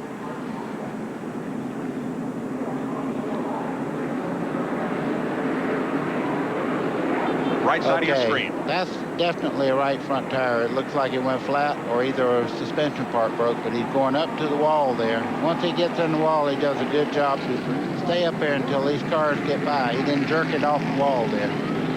Dale Earnhardt has come to pit road. Right side tires for Earnhardt. Lake Speed is in the pits. So is Joe Nemechek. You know, Mike, a lot of times, like you see Earnhardt in the pits there, he just felt something wasn't right. And it's better to take a chance and take these tires on than have a problem. They're on the right rear there. They're having a problem with the right rear tire right at the moment on Earnhardt's car. That's Lake Speed's car. They're still working on it. You can see the smoke coming out from under it where it's been dragging all the way around the racetrack. They're beating the fenders out there. Earnhardt's away after getting right side tires. One more lap will go racing. Yeah, that's getting pretty serious for Lake Speed. That car needs about a full lap of work before it's really ready to go back in there. And it's not going to get it as the light is out on top of the safety car.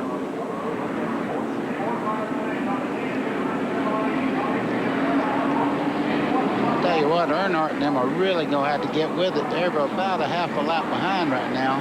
Is that Oh, we got sure another lap to go. The light was out on top of the safety car, but the caution flag still waves. So now we'll go one to go.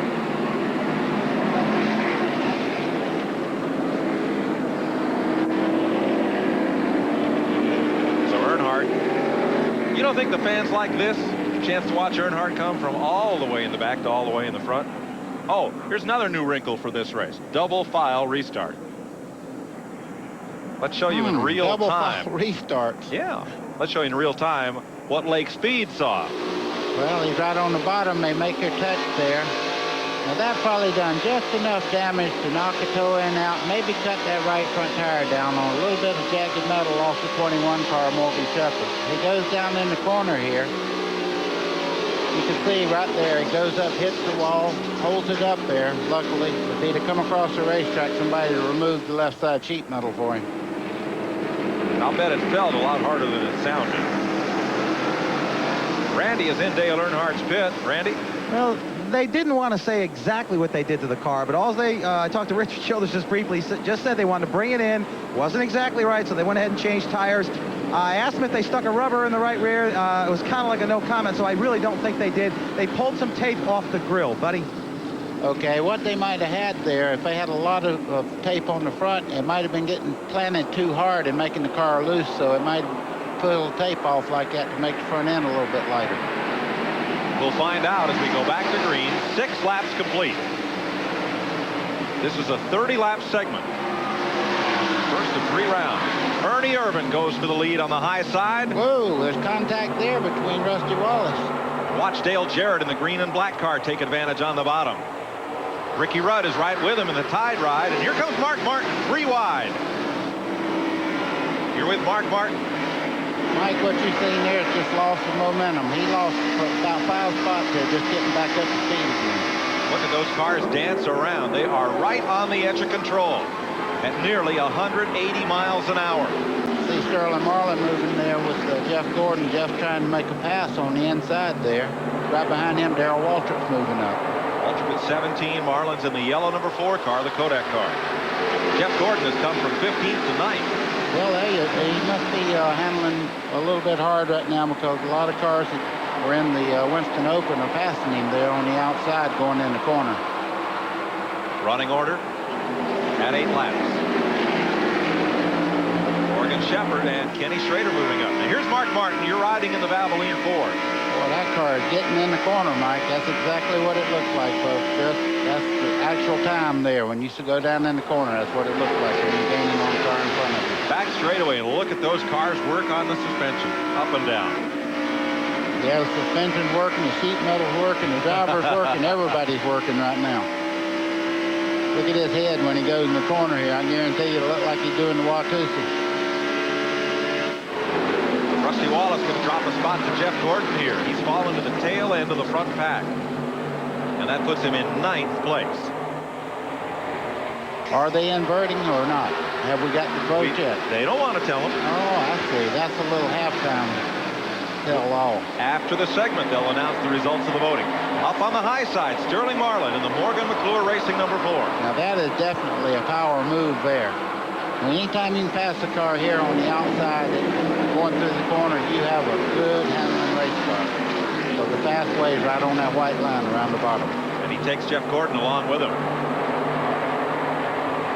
It is now an 11-car breakaway. Darrell Waltrip's tacked onto that pack. I tell you, Sterling Marlin right now he's probably the most improved position car in the race. He is moving right on up to the front. You see, that's Jeff Bodine's car on the outside there. I think he sees the presence of the 4-car there. Morgan Shepherd and Kenny Schrader battle. Now that's in the 2nd pack. 2nd pack, Schrader, number 25, came out of the Winston Open. So did 31. Ward Burton, that's Bill Elliott up high, and Junior Johnson's Ford, the Budweiser number 11. And there's Earnhardt, right in the middle of that pack. He's come from the back after a pit stop.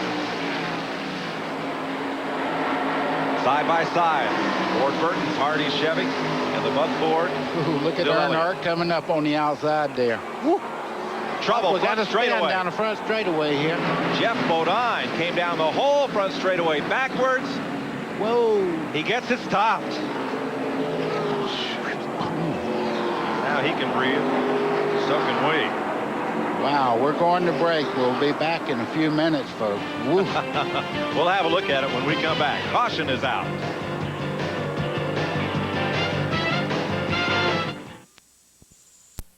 Winston Select on TNN is being brought to you by Splitfire, the patented performance spark plug. It only costs more till you use it. Dale Earnhardt completes a pit stop under the caution. They changed, I believe, 4 tires this time. Mike, what probably happened, he may have a little bit of a tire out of adjustment or something, or the balance in this bamming around on him, and he's just got the time right now. He don't have that many positions to move back to the rear, so he's just coming in trying to get that car right. And they're trying to get it really racy for these next couple of segments. Let's show you what happened to Jeff Bodine in the number 7 car. That's Sterling Marlin in yellow.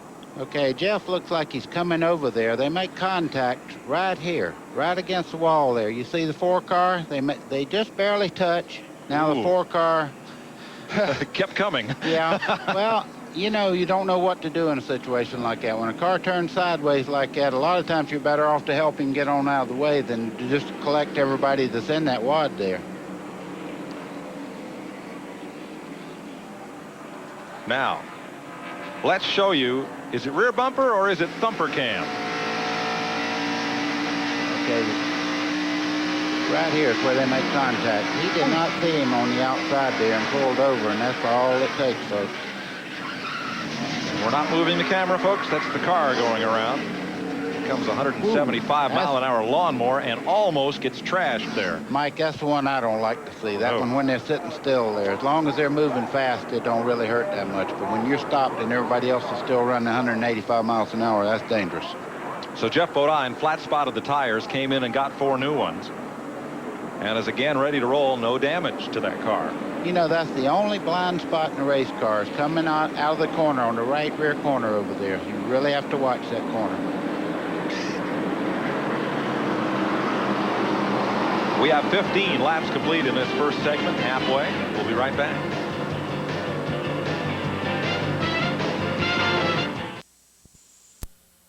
We're going to go racing. We'd intended to go to break, but we want to show you the racing under green, so let's hang with it here. Now, Jeff Bodine comes back in, and so does Lake Speed for a little more work. They'll tack on to the back end of the field. And let's get an update on pit stops. Here's Randy. Well, besides Jeff Bodine, of course, Lake Speed in that first wreck, they had a tow-out problem on the front of the car, so they were trying to adjust that. Now they're working on the rear of the car. Dale Earnhardt was also in, 4 new tires on that car. Evidently, the car possibly bottoming out. We'll try and get a word with Richard Childress or Andy Petrie about that. Rusty Wallace also in, 4 tires for Rusty Wallace, a round of wedge out. That car is pushing, Rusty's car. Thanks, Randy. We're working the second caution. Just completed now. This one for Jeff Bodine's spin down the front stretch. First one was for Lake Speed's crash at lap 4 up in turn 3. Let's get a report on Jeff Bodine's car. Here's Glenn. Well, Mike, after the spin, they came in and changed all 4 tires and bumped the rear spoiler up. Jeff was complaining that the car was a little bit loose before that spin. Also, this time he came in, they took some tape off the grill, so evidently had a pretty loose condition on the race car. That should have tightened it up some. We'll see shortly. Thanks, Glenn. 2 Fords and 2 Chevys in the front rows. Ernie Irvan and Dale Jarrett lined up. In row number 2, Ricky Rudd with Mark Martin, then Sterling Marlin. And look where Jeff Gordon has come all the way up to 6th place. I'd say he's on the move. Wow. There, the Bonnie's car got a little sideways. I think you're having a little traction problem there. That's what Prater said. He broke loose a little bit on the restart a while ago. On the outside of Ricky Rudd, making the move and coming up a spot, Mark Martin. Poor guy is not running well. He's doing pretty well, isn't he? He looked like the Grimace before the race. Here comes Earnhardt. He just blew past Jeff Burton and Ken Schrader. Earnhardt in black, number 3. You know, Mike, Earnhardt, his whole crew has been together so long that they communicate so well. They can make adjustments during a race and just absolutely take the cars out of the ballpark and put it right up front. In 1 lap, Earnhardt came from 18th to 12th on fresh tires. Make that 11th. That's about par for him. He's on his way, folks. He needs to drive it in the corner just a little bit harder. What do you think? I think out the other side if he does, but he gets past Morgan Shepherd here. Now here comes Shepherd right back by him. I just fixing to say, that's 2 hard driving rascals right there together. I'll guarantee you one thing. It won't be as easy to do as you think. Those 2 raced hard together in late model sportsman, now Busch Grand National Racing. Earnhardt takes the spot. Jeff Gordon moves up to 5th. Ricky Rudd in a Ford drops to 6th. Here comes Darrell Waltrip on the bottom. Easy. 10 laps to go in this first segment. The leader at the end of this segment, $50,000. See Ward Burton moving in there with Darrell and those guys. It seems to be hooked up very well. He's passing Ricky Rudd now on the inside through the number 2 corner there. All right, Ward Burton came up from the Winston Open. There's Terry Labonte battling Ricky Rudd and taking a spot. Here comes Bill Elliott. And Earnhardt, look where Earnhardt's come to already. He's trying to get on the inside of Bill Elliott right now.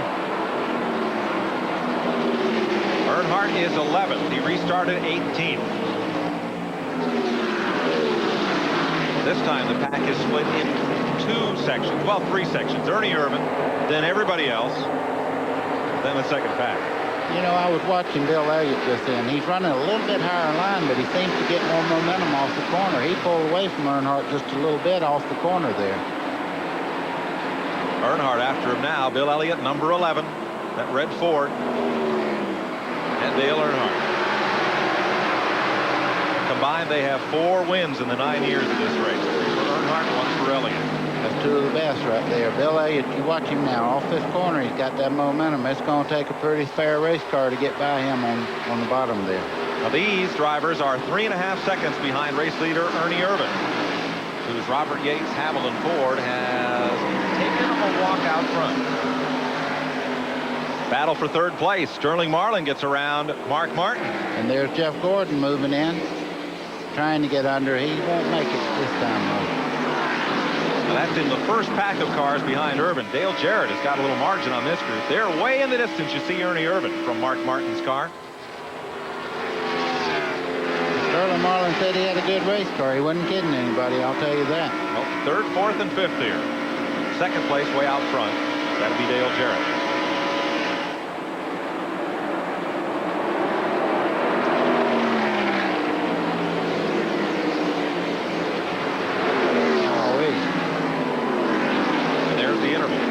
Second, 3rd, and 4th from Ernie Irvan. 6 laps to go in this first segment. There's Darrell Waltrip, Ward Burton, Labonte, Bill Elliott, Dale Earnhardt, and Ricky Rudd battle now for 10th place.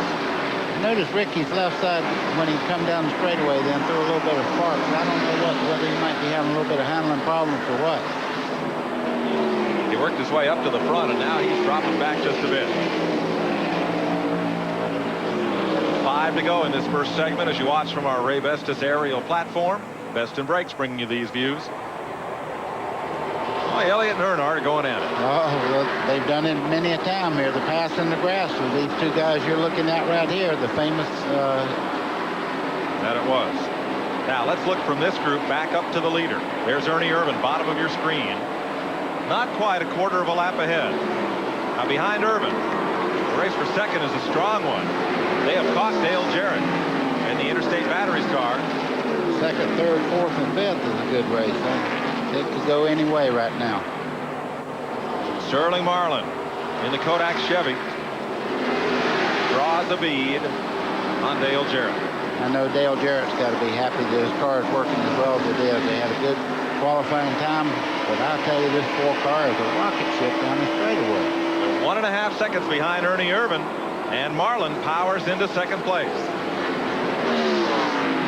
And did it the hard way on the outside there.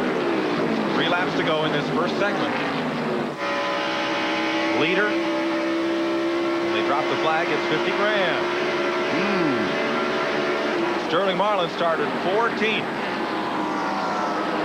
Had a man over the wall on his pit stop. It would have been further up. Mark Martin on the bottom. You see him loosen up. Dale Jarrett just a bit there.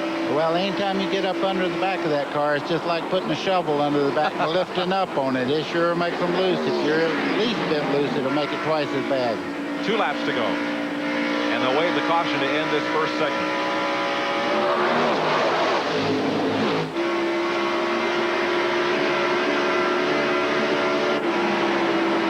Ernie Irvan in this deal? I don't recall. I don't either, but I tell you one thing, it's a pretty solid bet on this first deal. Whoever had first pick, I think, picked Ernie Irvan. I think that was Randy. No, he picked Jeff Bodine.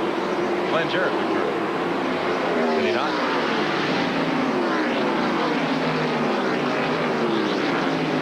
Caution next time by. That's the planned caution to end the first 30-lap segment. Ernie Irvan. Remember last October when he led all but, what, 8 laps to win a 500? Boy, this is an awesome combination right here. That's an awfully good race car. Has been for years, but they got a good race car driver in there. Ring the cash register, $50,000 to Ernie Irvan. Sterling Marlin picks up $15,000. Bill Elliott there just barely holds off, tied number 10 of Ricky Rudd for a position behind Dale Earnhardt. And that is the first 30-lap segment. Remember, we run 30, 30, and 10. Now, Lake Speed is the last car running, and if the fans have voted to invert the field, he will restart up front, and this man will go to the back. We'll be back to Charlotte Motor Speedway after this.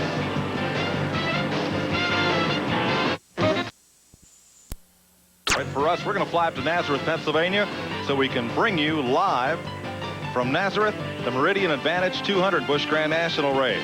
Kenny Wallace is on the pole next to David Green. Dirk Stevens qualified 3rd next to Mike McLaughlin, and Jason Keller is 5th. That's a doubleheader up there with the NASCAR Modifieds. Jeff Fuller and last year's winner Tim Connolly on the front row ahead of Rick Fuller, Jan Leedy, and the great dirt driver Doug Hoffman. We'll be at Nazareth tomorrow at 1 o'clock p.m. Eastern Daylight Time. Hope you'll join us then on TNN Motorsports.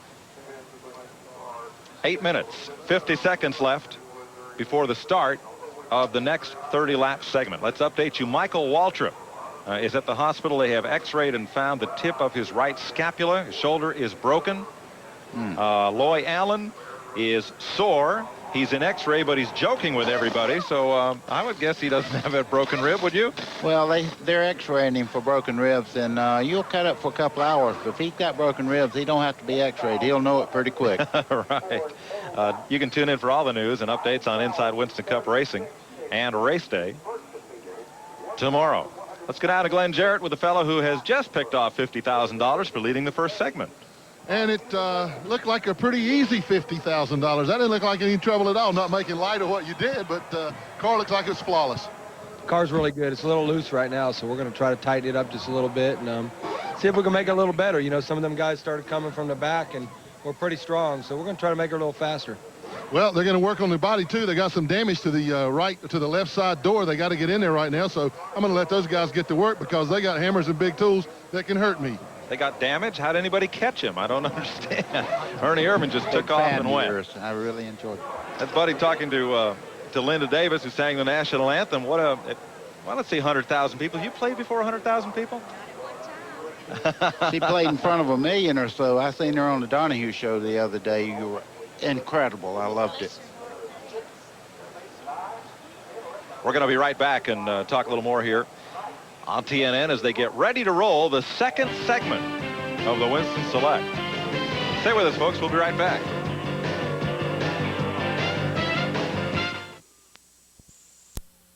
Action of the Winston Select is being taken place here tonight. The first 30-lap segment is finished. Dale Earnhardt, of course, won this race several times. He's had a little bit of a problem this evening. He came in 9th in that first segment, and they've made a lot of adjustments on the car. Dale, it's showtime now, though, going back to the front. Well, I don't know. We've adjusted the cars to real tight and right in the center, and hadn't been this tight all week. So we'll adjust on it, and I think we've got a handle on it. Hopefully we'll be all right for this next 30-lap segment. And fine-tune it for the 10. We're ready to go. Why do you think it got tight? Is it because it got cooler at night and you guys haven't really raced under these type of conditions so far? Well, it wasn't that tight last night when we practiced, and you know, the tracks had more rubber put on it from races, so maybe that's it. Maybe the track's just tightening up. Okay, I believe Dale Earnhardt will be going in the front, folks. Let's go up to Glenn Jarrett. Well, Randy, you see the work going on under Jeff Bodine's car right now. That's the right front fender brace that they're replacing. When Jeff spun down through the grass, he lost the fender brace. They're having to put a new one on it, causing the fender to lift up a little bit, causing the car to push. Jeff, any other problems with the car other than the fender brace?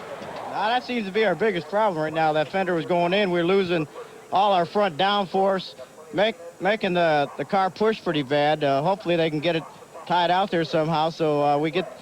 These cars are real critical on how you balance the airflow over the front and the back, and with that fender moving in, it was just too much on the back, not enough on the front. Before the wreck, could you tell how was the car working? Well, it's pretty good. It got just a little loose right before I got turned around, but yeah, I felt like it was going to start coming back in. That's a characteristic of these tires.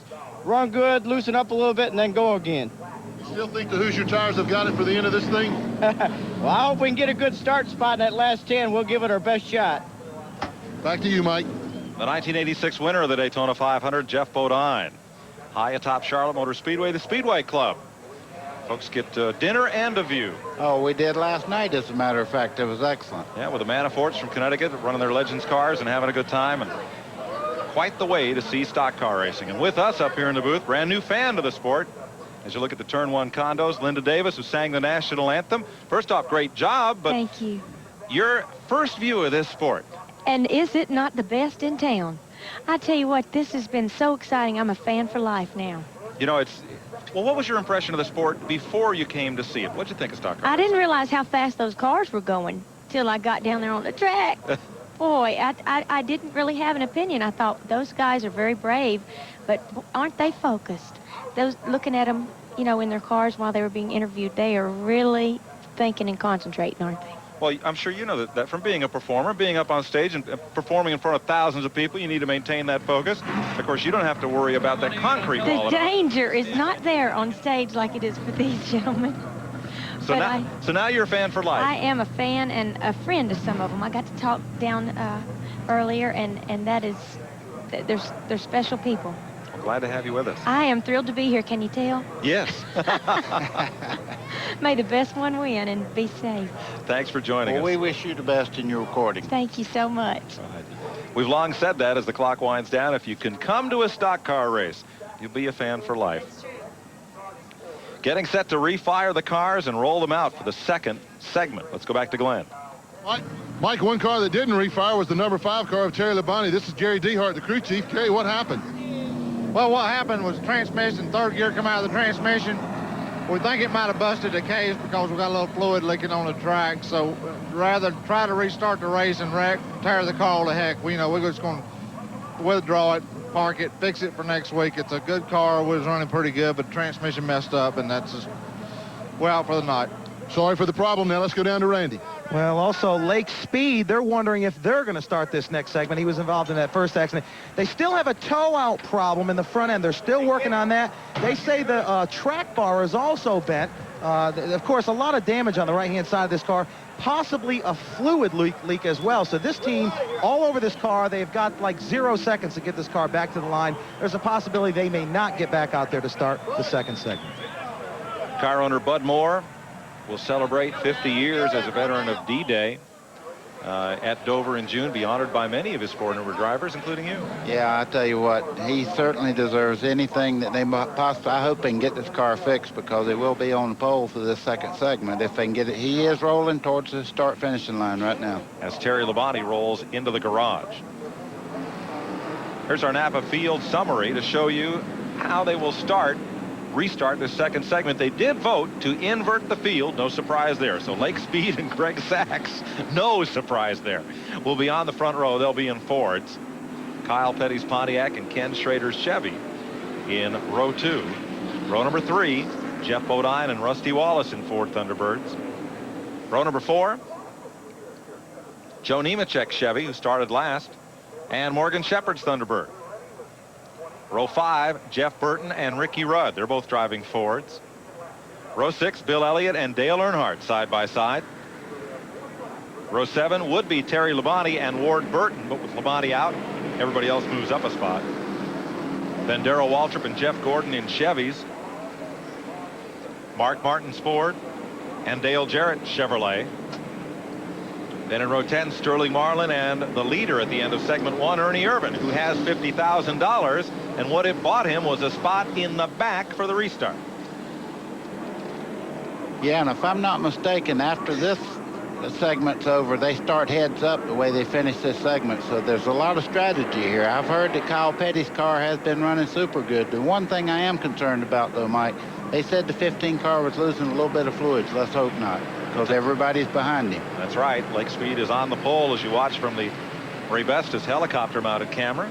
Best in Brakes. Thanks, Ray Bestis, for helping provide these pictures.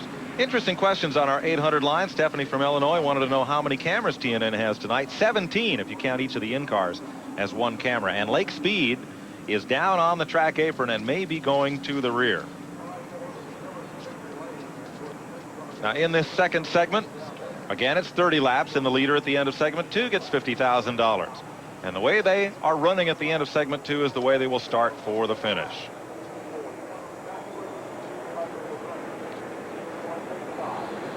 Lake Speed will restart this race of his own choice at the rear. Boy, that's a good move on their part. Find out whether it's right or not. Don't start in front of this crowd with a problem. 1 to go. Question from Ricky in Florida on our 800 line. Where's Elmo Langley? Right out there in the pace car. Driving the pace car out front. Okay. Let's get an update on the cars that will restart in the back. Here's Glenn. Well, Mike, the car starting last, the 28 car, other than Lake Speed now. Ernie Irvan, believe it or not, they thought they could improve the car. They took a little bit of bite out of the car, tried to, or put a little bit of bite in the car, tried to tighten it up just a little bit. Also, the 18 car of Dale Jarrett, they took some bite out of it, and also they stiffened up the front springs, having a little bit of problem getting in the corner. It was a little tight getting off, so they adjusted both ends of that race car. We'll see if it works. And when they say they took some bite out, that means they loosened it up. And if they put it in, that means they're tightening it up by making the left rear stronger or softer. That's what you do. You raise it or lower it to make it push or loosen the car up. That's a little technical talk, folks, but what it means is you're fixing a problem you have. The 4 car, if they done anything to it, they ought to be whipped. Hey, Josh from Arkansas has a question. You know, all the new cars have these new center high-mounted brake lights in the rear window. Mm-hmm. He says, why don't these cars have them? Boy, this bunch right here would have you scared to death all night long. If they had brake lights on these things, they'd drag that left foot on it down halfway down the straightaway. You'd think there's a wreck in front of you, and you'd have some wrecks on the racetrack. Basically, the drivers have a pretty good sense of when everybody else is on the brake. Okay, what they do, if there's a real problem in front, they'll put their hands up and wave like that, and they don't play with that, but you would if you had some little device like a brake light. We're getting set for the second 30-lap segment. This will be followed by the 10-lap shootout for $200,000. Kyle Petty. Terry Labonte's car in the garage. Lake Speed at the tail end of the field. Right now, the left knee's jumping just a little bit. It'll get all smoothed out when the green flag's out. And it's about to be. Holding him down for the restart. Wow. Kyle Petty has a big jump there. Off to turn 1, and we are under green. Kyle Petty leads this field. Greg Sachs right with him. Jeff Bodine in third. Kenny Schrader up high in fourth. Rusty Wallace in fifth. Morgan Shepherd down on the bottom, and then number 21 of the Wood Brothers. Sachs to the front. Wow. What happened to Kyle Petty? A lot of shuffling of the pack. Earnhardt moving up. You're with Mark Martin down on the bottom behind Bill Elliott.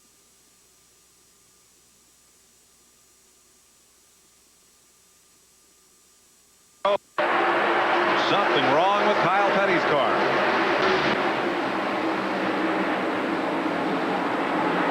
Well, they used to say in the modified ranks when this fella got in front that they were having a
side by side. Rudd on the bottom.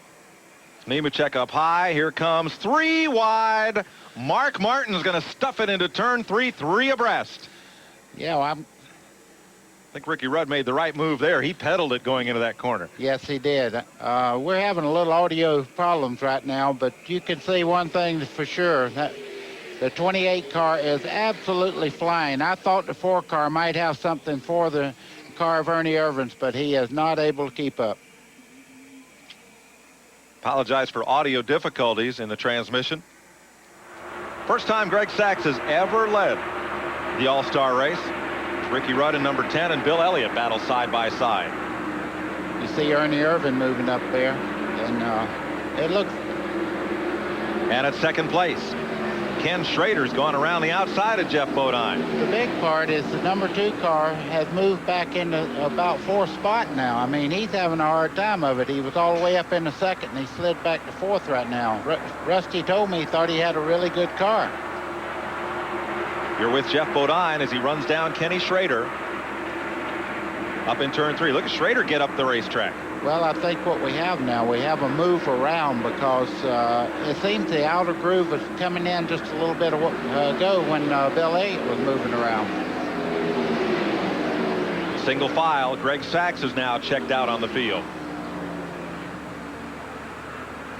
And Jeff Gordon moves around Ricky Rudd in the number 24 DuPont car. That's Ward Burton there in the middle. You see Sterling having to go at it with Jeff Gordon there.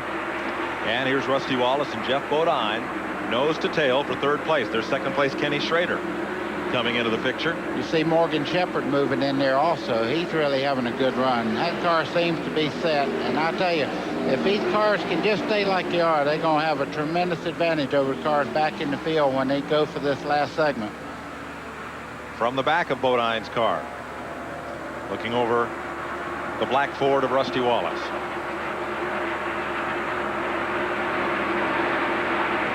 Well, apparently whatever was wrong with the toe end on the 7 car, they fixed it during that little break there. There's your front 5 back through Morgan Shepherd. Long gap back to that next pack. They're a little deep in it. You have Nemechek, Elliott, Sterling Marlin, Jeff Gordon, Jeff Burton, and Ricky Rudd. See Sterling Marlin using that low line through the corner there. Now watch Bill Elliott, just momentum off. And Rusty Wallace moves around Jeff Bodine. That'll put Wallace up into 3rd.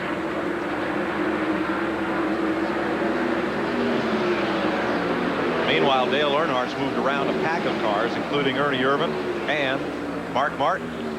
Oh, 3 wide. Jeff Gordon moves up a notch. It don't take it long to get back to 2 wide when they start in that corner.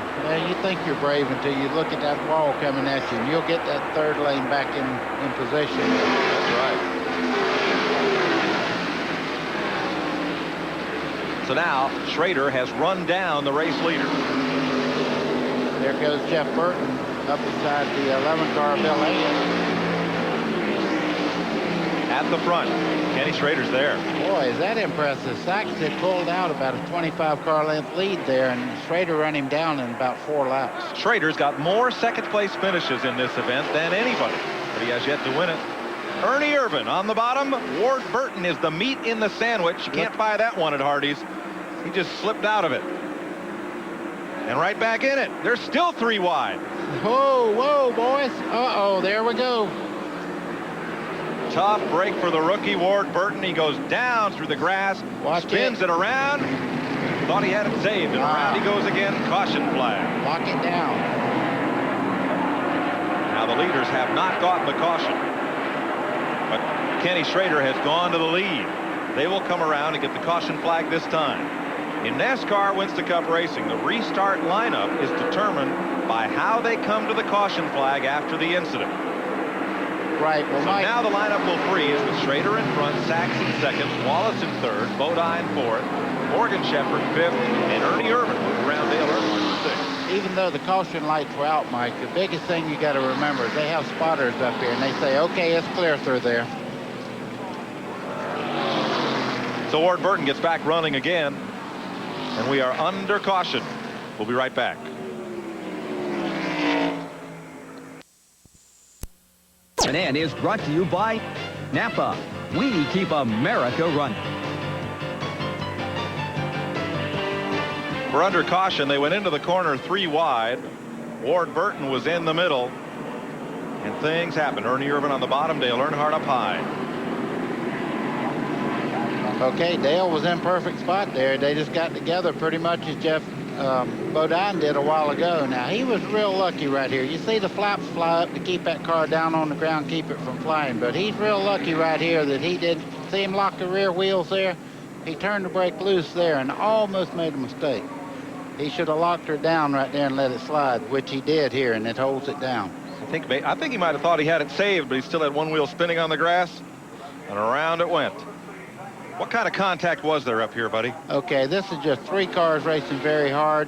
You see Ward Burton there. He thinks he's clear of Earnhardt, but he didn't. They made a little contact there, and that's all it takes. That car is very light over that bump there. Now, you talk about somebody lucky with Mark Martin. He almost collected that wreck. In the 6th car. Right. And let's show you it as Mark Martin saw it. Watch the 2 cars on the right.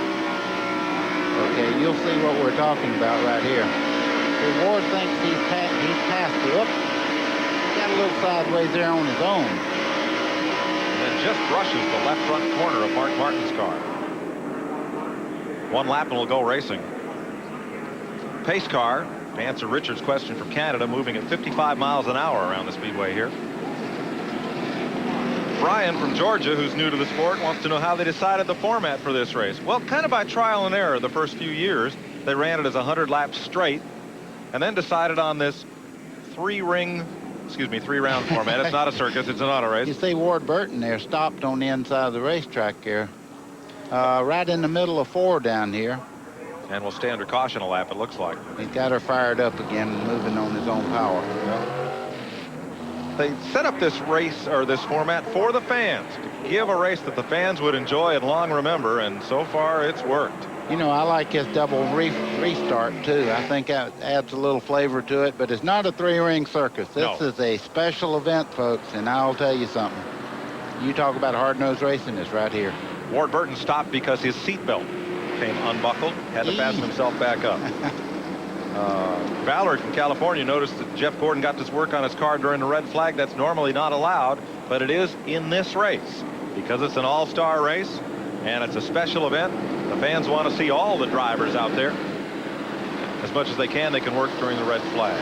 If I told you this is the first lap that Kenny Schrader's ever led in the Winston Select, I can't hardly believe it, but we got a man up here that knows it all, and that's the first lap that Kenny Schrader has ever led. He's been second 3 times.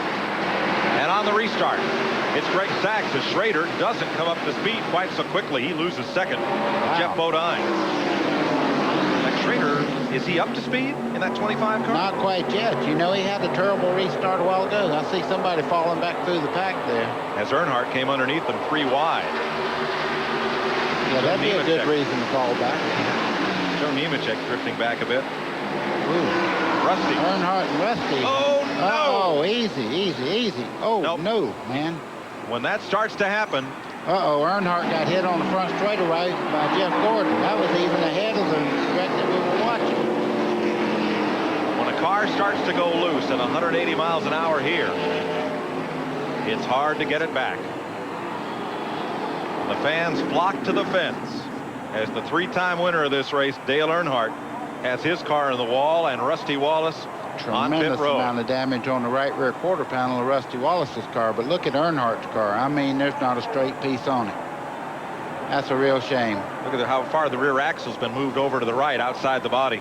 Now, that's a good example. See, Earnhardt was down under, and they just barely touched, but they did hit. Earnhardt got into him just a little bit, and in that particular place on the racetrack, it turned him right around. Even as great a driver as Rusty Wallace is, he couldn't save it.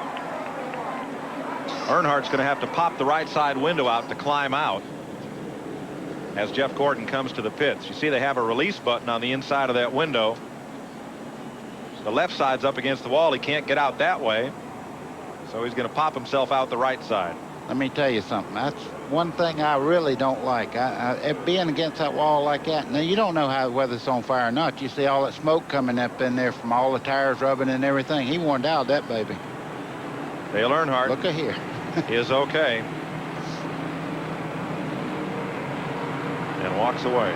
He will not win his 4th All-Star race tonight. Loose. A wave to the crowd.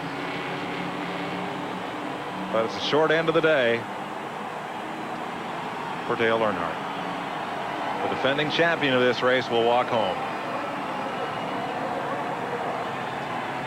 When we come back, we'll have a look at the replays as Earnhardt takes one of the loneliest walks in sport back to the garage.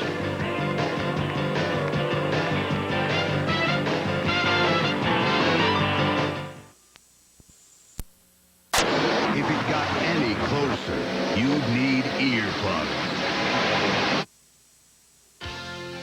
Your vote counts in the TNN Music City. What happened in the wreck? Well, I started the first turn, so we did a restart. Something happened to Kenny's car, and we got going. Went down into turn 1, and the car was a little bit loose on entry. And after I got going, we went down to back straightaway, and we got real tight draft getting into turn 3, and Dale was real tight to me, and we just touched. Him and I just touched going into 3, and it was no big deal. And the car spun, and that was it. You talked to Dale. He was all right with it? Yeah, you know, he just come up and said, hey, man, I'm sorry for hitting you. And I said, it doesn't pay any points, this race. You know, this is a pretty wide open race, and we were going for it. You know, I had the first segment, Ernie and I got together on a restart, and I knocked the right front fender in, and the doggone car was pushing really bad. So I said, let's get it in and fix it and get going again, you know, so we got a good chance. So we took off, and Kenny had a good run going, and the second segment was really going good for me, and then it was going really good, and then all of a sudden that happened. Okay. Mike Joy. So Rusty Wallace will not win his second Winston Select tonight. You know, Mike, it's nice to see when something like that happens, everybody don't jump out and go, oh, he meant to wreck me or whatever. No. You know, it's one of those racing things that happen, and they just got together. And the bad part was Jeff Gordon and the 4-car got together because of that incident and took him out. Tough break for Jeff Gordon. The initial contact, though, was between Rusty and Mark Martin, who were fighting for the same piece of racetrack. It's a land rush down to turn 1. We're racing. Let me straighten things out. Jeff Gordon is in the last position. He did continue on. It looked like he might have been out of the race, but the car has to be beat up pretty bad because he was in that wreck with Earnhardt. 3 wide, back straightaway. Darrell Waltrip, who narrowly missed the crash with Schrader, and Ricky Rudd again peels off rather than become a statistic. Look at Ricky Rudd run in there. He's underneath all 3. We might have a 3 abreast down the front straightaway. Not quite. Schrader's real fast off of that corner. Side by side, and Greg Sachs goes around and hard into the wall as he and Mark Martin got together. Nemechek just slips past Mark Martin. Are we going to have any cars left to finish this race? I'll tell you what now. Well, Greg Sachs filed a flight plan and took off into that wall. Yeah, that was pretty hard lick, yeah. Caution is out. They race back to the flag to determine the restart order.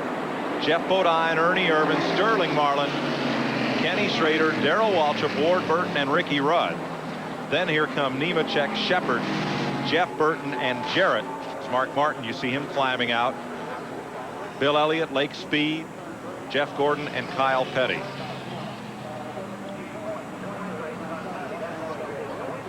Greg Sachs' car just exploded into the wall. He's okay. I see him moving around.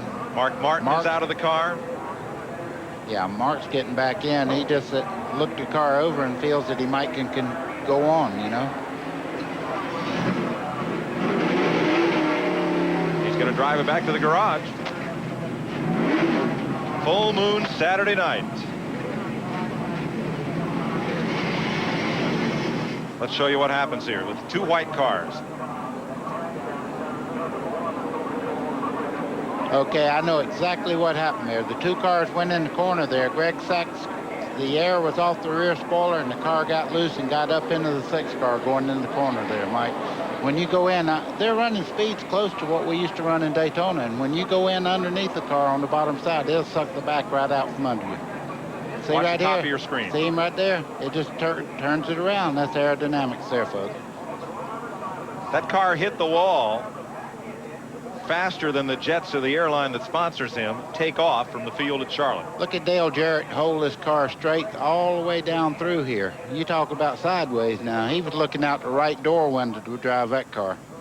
Mark Martin will drive it back to the garage area. Meanwhile, Dale Earnhardt makes his way back to his hauler. Randy Pemberton is following along. We'll get a word there in a minute. Look at the damage on the back of Mark Martin's car.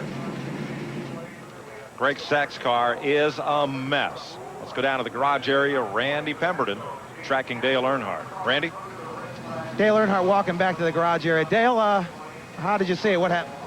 Well, Rusty got loose, and then, you know, then I was just dodging him. I bumped him in the back. He turned out and turned back in. You know. All right, obviously Dale Earnhardt upset, guys. He's out. Earnhardt out of the race. Greg Sachs is now out of the race. He climbed from his car. Not much left there. And Mark Martin will make it back to pit road and to the garage. Well, Mike, we lost 2 good race cars just then. I tell you, either one of those cars could have been a factor in the shootout there to the last 10 laps, but they're junk now.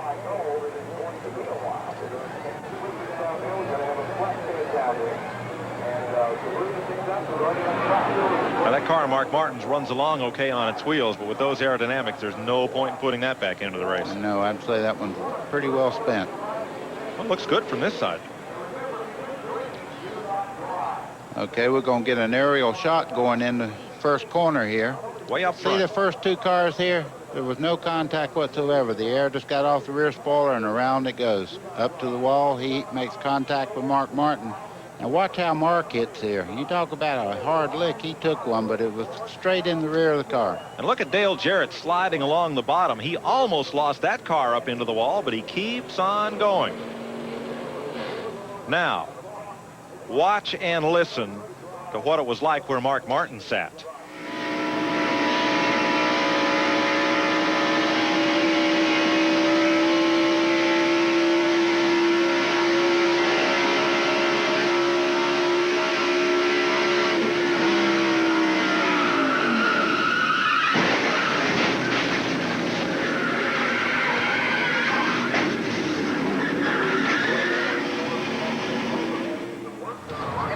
Folks, if you don't have a healthy respect for these fellas after that, let's get down to Randy Pemberton.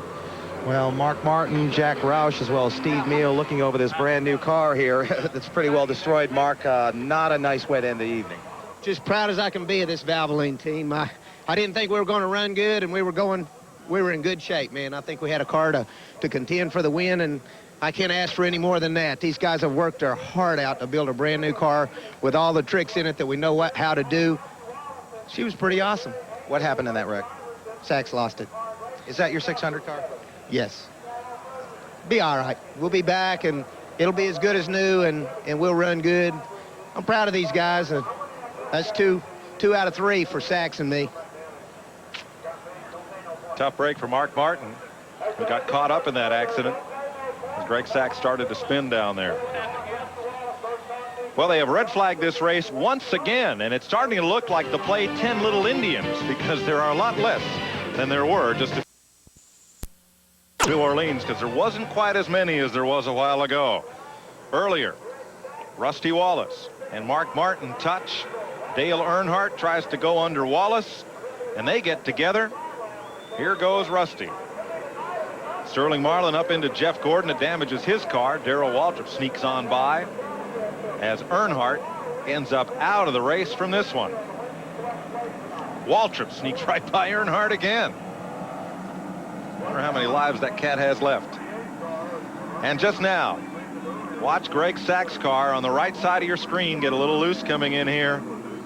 And as it goes around, taps Mark Martin, and they both go to the wall. Been there and done that my own self. I know how that feels. That's a pretty awesome feeling when you're underneath the car and it breaks loose like that.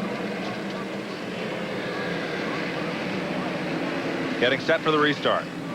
On our 800 line, let's first show you who's left and where they're running.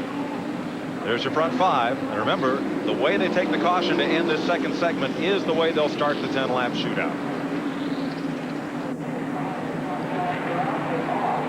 Mike, we still have 15 really good race cars out there. This thing is not over by a long shot. Nope.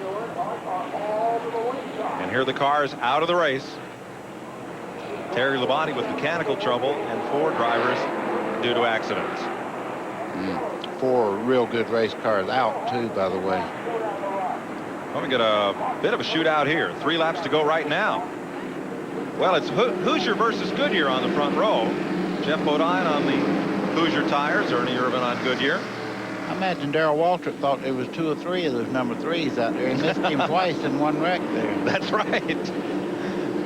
That's right. Looking for the restart.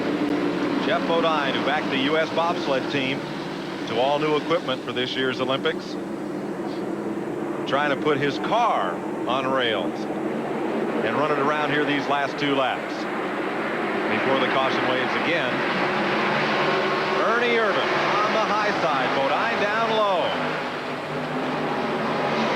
2-lap shootout, and they hang tough. Wow, I'll say. He did a lot of work on the 7-car Bodine to get it that good, because he was involved in an accident early on in the first part of this race. 1 to go this time. Bodine and Irvin, the 2 drivers many predicted would be running at the front in this race. You see the sparks flying there. That's the exhaust pipes under these cars hitting the pavement over the bumps here. White flag, 1 to go. Then the caution comes out, and then the 10-lap shootout. Darrell Waltrip moves around Ricky Rudd. That's back in 6th place. And there's Morgan Shepherd. battling for 8th with Joe Nemechek. With Ricky Rudd, I don't think he's run a lap single file all night. No, he's raced pretty hard on. Look at the 28 car trying to get by, go down on the outside. I don't think he'll make that move, but look at him make that move across the grass. Through the grass, he's gone. Oh, man.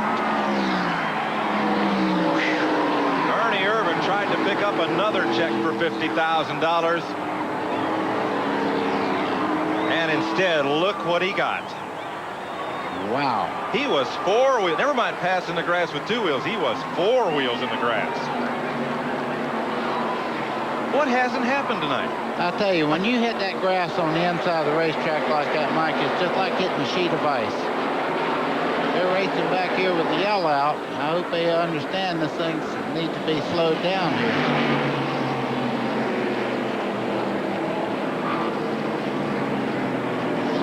Jeff Bodine was probably so concerned with Ernie Irvan, he may not have noticed that they were running to the yellow flag. And Irvan becomes the latest driver to walk away.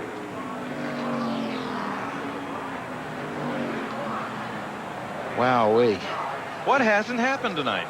Well, he made a move to the outside and looked like Bodine might have said checkmate and moved over a little bit, and he made the move to the inside and got the race car out in the grass there, and once he got in the grass, it was pretty well done. Not a happy boy right there, I can guarantee you. Well, not only did he not pick up the 50 grand, not only did he not end up with a chance to win the $200,000, but he ruined what might have been the best race car here. I don't say he ruined it, it got ruined. Well, folks, let's send you to the refrigerator one more time, and then we'll come back and sort this one out and show it to you again. Stay tuned. We'll be right back. I think I've ever seen. Standing with Ernie Irvan, you saw that exciting finish. Ernie, you gave it everything you had. And folks, I want to tell you what a big heart this guy's had, what he's got. The first thing he did after he crashed that car was to come down here and apologize to his pit crew. Ernie, what a way to go out. Well, it's one of them. I just made a mistake. I shouldn't have tried to pass him like that and end up costing us a good race car, and also cost us maybe winning the Winston. So, I felt bad for these guys because they worked real hard giving me that car and just made a bad mistake. Yeah, but I did not see one guy in this crew agree with that, that was a bad move. Everybody patted you on the back, said, hey, you were giving it all you had. Well, they're racers like I am, but I always see, one of them deals where I forgot about the big picture and was worried about that one lap. Well, I think we'll see Ernie around for the big picture for a long, long time. Tough break. Thanks. Tough words from a tough guy and a fellow who has really matured as a race driver. I think if you had to put money on somebody to win this championship this year, that would be a strong pick right there, Ernie Irvan. But that move right there was a tough one. Boy, oh boy, I tell you what, I'm a fan of his. He just said something most drivers would never say. I made a mistake? Yeah, exactly. They pointed everything else,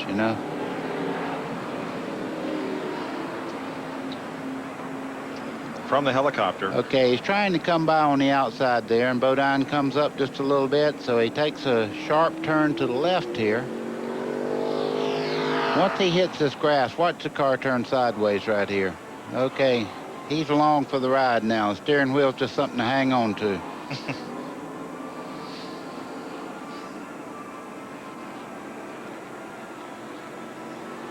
And from Jeff Bodine's car, here's a final look. Okay, you see him coming off here. He moves over just a little bit, checkmate, and then this is where everything gets started. Woo! Boy, he hit hard, too, I'm talking about. Look at the back of that car, Mike. I'm still moved by Ernie Irvan's words. I mean, so am I. It's a lot of candor in what he had to say. He knew the flag was coming. He was making a great move to try to win it. It didn't pay off. Well, he said it all. He said his crew is racers just like him, and they're racers. They were trying to win.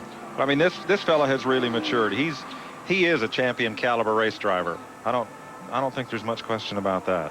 But now let's go down to the pits with the crew chief of the leading car. Here's Glenn. Well, this is Paul Andrew. He is the crew chief on Jeff Bodine's car, and You had some tough competition there. It was a really close battle, but it looks like now your closest competitor took himself out. Well, you know, it looks that way. You know, Schrader ran real good in that one session. We'll see what happens. Schrader's pretty tough. We'll just have to keep our fingers crossed and, you know, hope this 10 lap gets over pretty quick. The X-Side 4's done pretty good today. We just need to keep it out there and finish this thing, and hopefully we can win it. Well, now I pegged Jeff as having maybe sandbagged a little before the race started, and you got that grin on your face like the cat that ate the canary. Well, we won this second segment, and we're awful proud to do that. And, you know, we hadn't been sandbagging, though. The Hoosier tires are real good, and Goodyears are pretty good also. I mean, both of them are right there the same. It's going to be a tough race, you know. We'll see what happens. Guys, he wants to go talk to his driver right now. Last win for crew chief Paul Andrews was the 92 Pocono 500. Alan Kulwicki was his driver. Mike from Ohio wants to know, what happened to suspension cam we used to use on TNN races? Well, we'd like to keep it for a while. That's why we didn't bring it out for tonight. There wouldn't be anything left. We'll be right back. Shootout. I don't know how this can get any more exciting, but it could. 10 laps to go. Only green flag laps count from this point, and the restarts are single file. Well, I hope they race this last 10 laps. I need a volume if they hit anybody on this last little bit here. I'm going to tell you what, this is scary. Here's your Napa field standing update. Napa, we keep America running. Shows you how they will restart for the final segment. Well, they won't be in rows. They'll be single file. Bodine, Schrader, Ward Burton, and Sterling Marlin. Darrell Waltrip, Morgan Shepherd, Ricky Rudd, and Joe Nemechek. Jeff Burton and Dale Jarrett, Bill Elliott and Kyle Petty, Lake Speed, and Jeff Gordon. And I'm sorry, I am corrected. They will go double file for the restart. Only green flag laps count. But of course they will. You didn't think it's going to make this thing any less exciting than it's already been, did you? That's right. We're in the entertainment business. Okay, final segment. Ernie Irvin, by the way, goes home with $93,000. $200,000 to the man who gets the checkered flag. 80 for second, 50 for third. He made almost as much as I did tonight. Just kidding, folks. Craig Fielden does our stats, and he's just handed me one that says posted awards for tonight's race, $1,081,000. Value of the cars wrecked in this race so far, $1,079,000. I'd say. Did the fans get their money's worth? I'm getting my money's worth. Look at Ward Burton up there in third place. And right on the outside, they were talking about they was worried about Schrader when this race gets back underway. Bodine's crew was. I'd worry about that second row back there, too. Yes. You see Sterling Marlin sitting there? Very fast race car. Marlin in the yellow Kodak car number 4. Burton in that blue number 31. No points for the Winston Select. It is a non-point race. It's the all-star race. And its final 10 laps begins right now. Ward must have had something wrong on the restart there. He had a terrible restart. You see that he moved back about 3 spots already. Schrader on the outside of Jeff Bodine. Look at Sterling coming up through here. And with the draft off these 2 cars running side by side, will pull him right up on them going down the back straightaway. The combination of Rudd Pittman's motor and the gearing in Marlin's number 4 may be the fastest car in the field down the straightaway here. Look at our colleague here. Mr. Waltrip's coming up through there pretty well, too. Morgan Shepherd. Yeah, I guarantee you. 21 car. Shepherd in 4th. Burton back to 5th. You're riding with Jeff Bodine in 3rd, hunting for 2nd out of turn 2. Looked like you're doing a little more than hunting right there. That was a pretty neat move there. He got up under him. Morgan Shepherd's on the outside there, trying to find the track position. Let's hope that Jeff knows he's on the outside there, coming off this corner. Darrell Waltrip brings Ricky Rudd and Dale Jarrett up into the lead draft. And here comes Ward Burton back on the bottom side of Morgan Shepherd to get back into 4th place there. Look at Darrell Waltrip. You talk about somebody's crafty in a situation like this. Here he comes. Crafty, that's pretty bold. 3 wide for Waltrip. Will pick him up a spot. Look at those 3 Chevrolets lined up. Or rather, Waltrip with Rudd's Ford and Jarrett's Chevrolet. You know what? Daryl Waltrip hadn't lost a thing. Ooh. Sterling Marlin almost lost it all right there. You better watch it getting in this corner if they're real close together. Schrader up high, goes for the lead. And don't count Jeff Bodine out of this thing. I'm telling you right now, that 4 car is hooked up. Kenny Schrader is not going to let him go anywhere. He's going to take that preferred line away from him so he can't sweep up out of the corner. Easy, boys. You said 20 guys down into the corner, and Schrader will be the last one to lift. Oh, Schrader does not know any part of fear. There's none of that in his name. Ken Schrader in the 25 car, his last victory, 1991 at Dover. Sterling Marlin, winner of the Daytona 500 in the Kodak car, and they are still dead even. You see in 4th spot there, Darrell Walters moved into 4th. For the lead. 5 laps to go this time. Wow, that's a lot of money, boys. Marlin was real loose last time off the corner. Dead heat. 5 to go. I didn't believe it could get more exciting, but it has. Look at the 4 car get loose getting in the corner there. He may lose several spots on this little move. It back in on the 4 car did exactly what Greg Sachs was. He was just lucky enough to get it. Look at Darrell Waltrip go on the bottom side for 2nd place. Waltrip, he has been the opportunist. He's taken great advantage of everybody else's miscue, and it's got him up to 2nd place. You're riding with Jeff Bodine. Quad oval, start-finish line. Back to turn 1.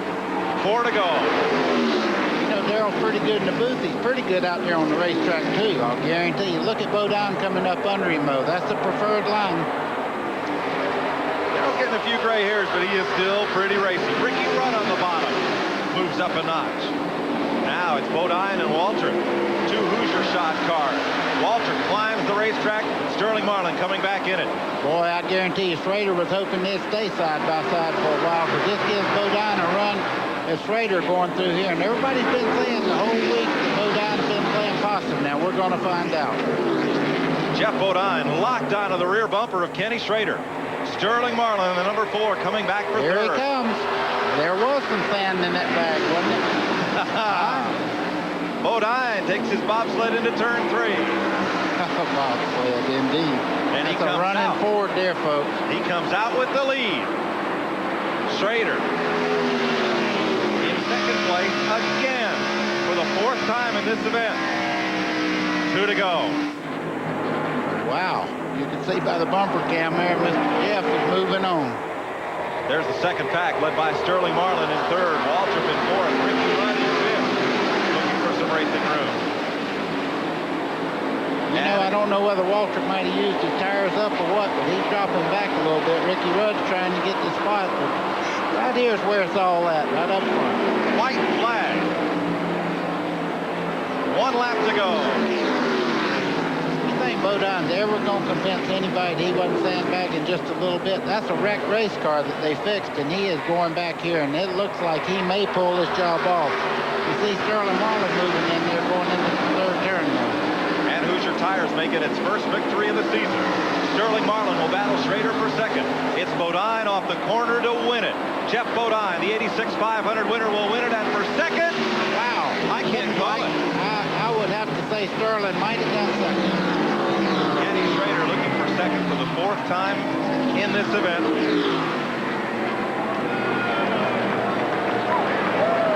The first win for Hoosier Tires since 1989. Boy, that's a lot of money. I tell you, this team needs it. They've had some terrible luck for this year. He's got a 1 in the air. It ought to be 2 for $200,000. You know what, though? It's really nice to see that 7 car back in the winner's circle again. Yes, it is. Jeff Bodine purchased this race team. Jerry Kulwicki, Alan's father, toward the end of last season. And they wrecked a bunch of race cars. Now, sweet victory. Oh, indeed. I believe he's going to turn her around here, folks. Oh. In memory of Alan Kulwicki. That is really special there, folks. There won't be a dry eye in this booth. Man, goosebumps are all out on me. You know, there's 2 things I like about the Kulwicki victory lap. One is that it pays great tribute to Alan, a great race driver. But also, as Jeff Bodine goes around this speedway, the right side of the car is to our camera, but he's got the window net down, and he's facing the fans. He can see and he can hear as they applaud the winner, and we get to remember the great team. That says it all. Three of the best.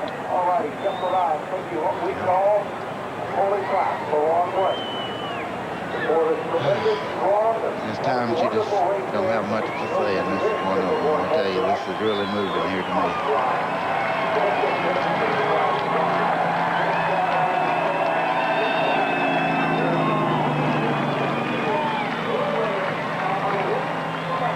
Next stop for Jeff Bodine, Victory Lane.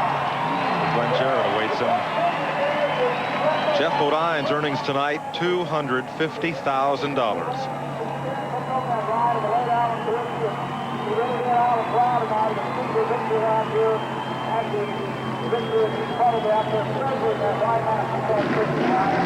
Okay.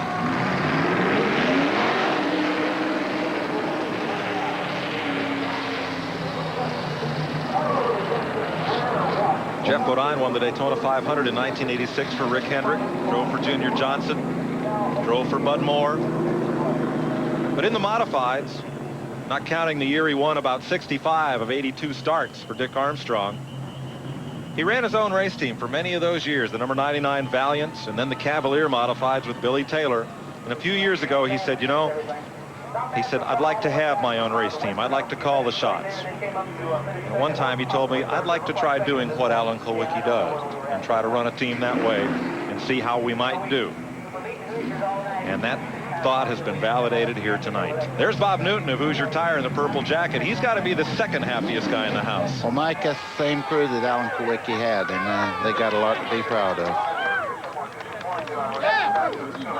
We're back in Victory Lane. We're fighting for position there is Glenn Jarrett.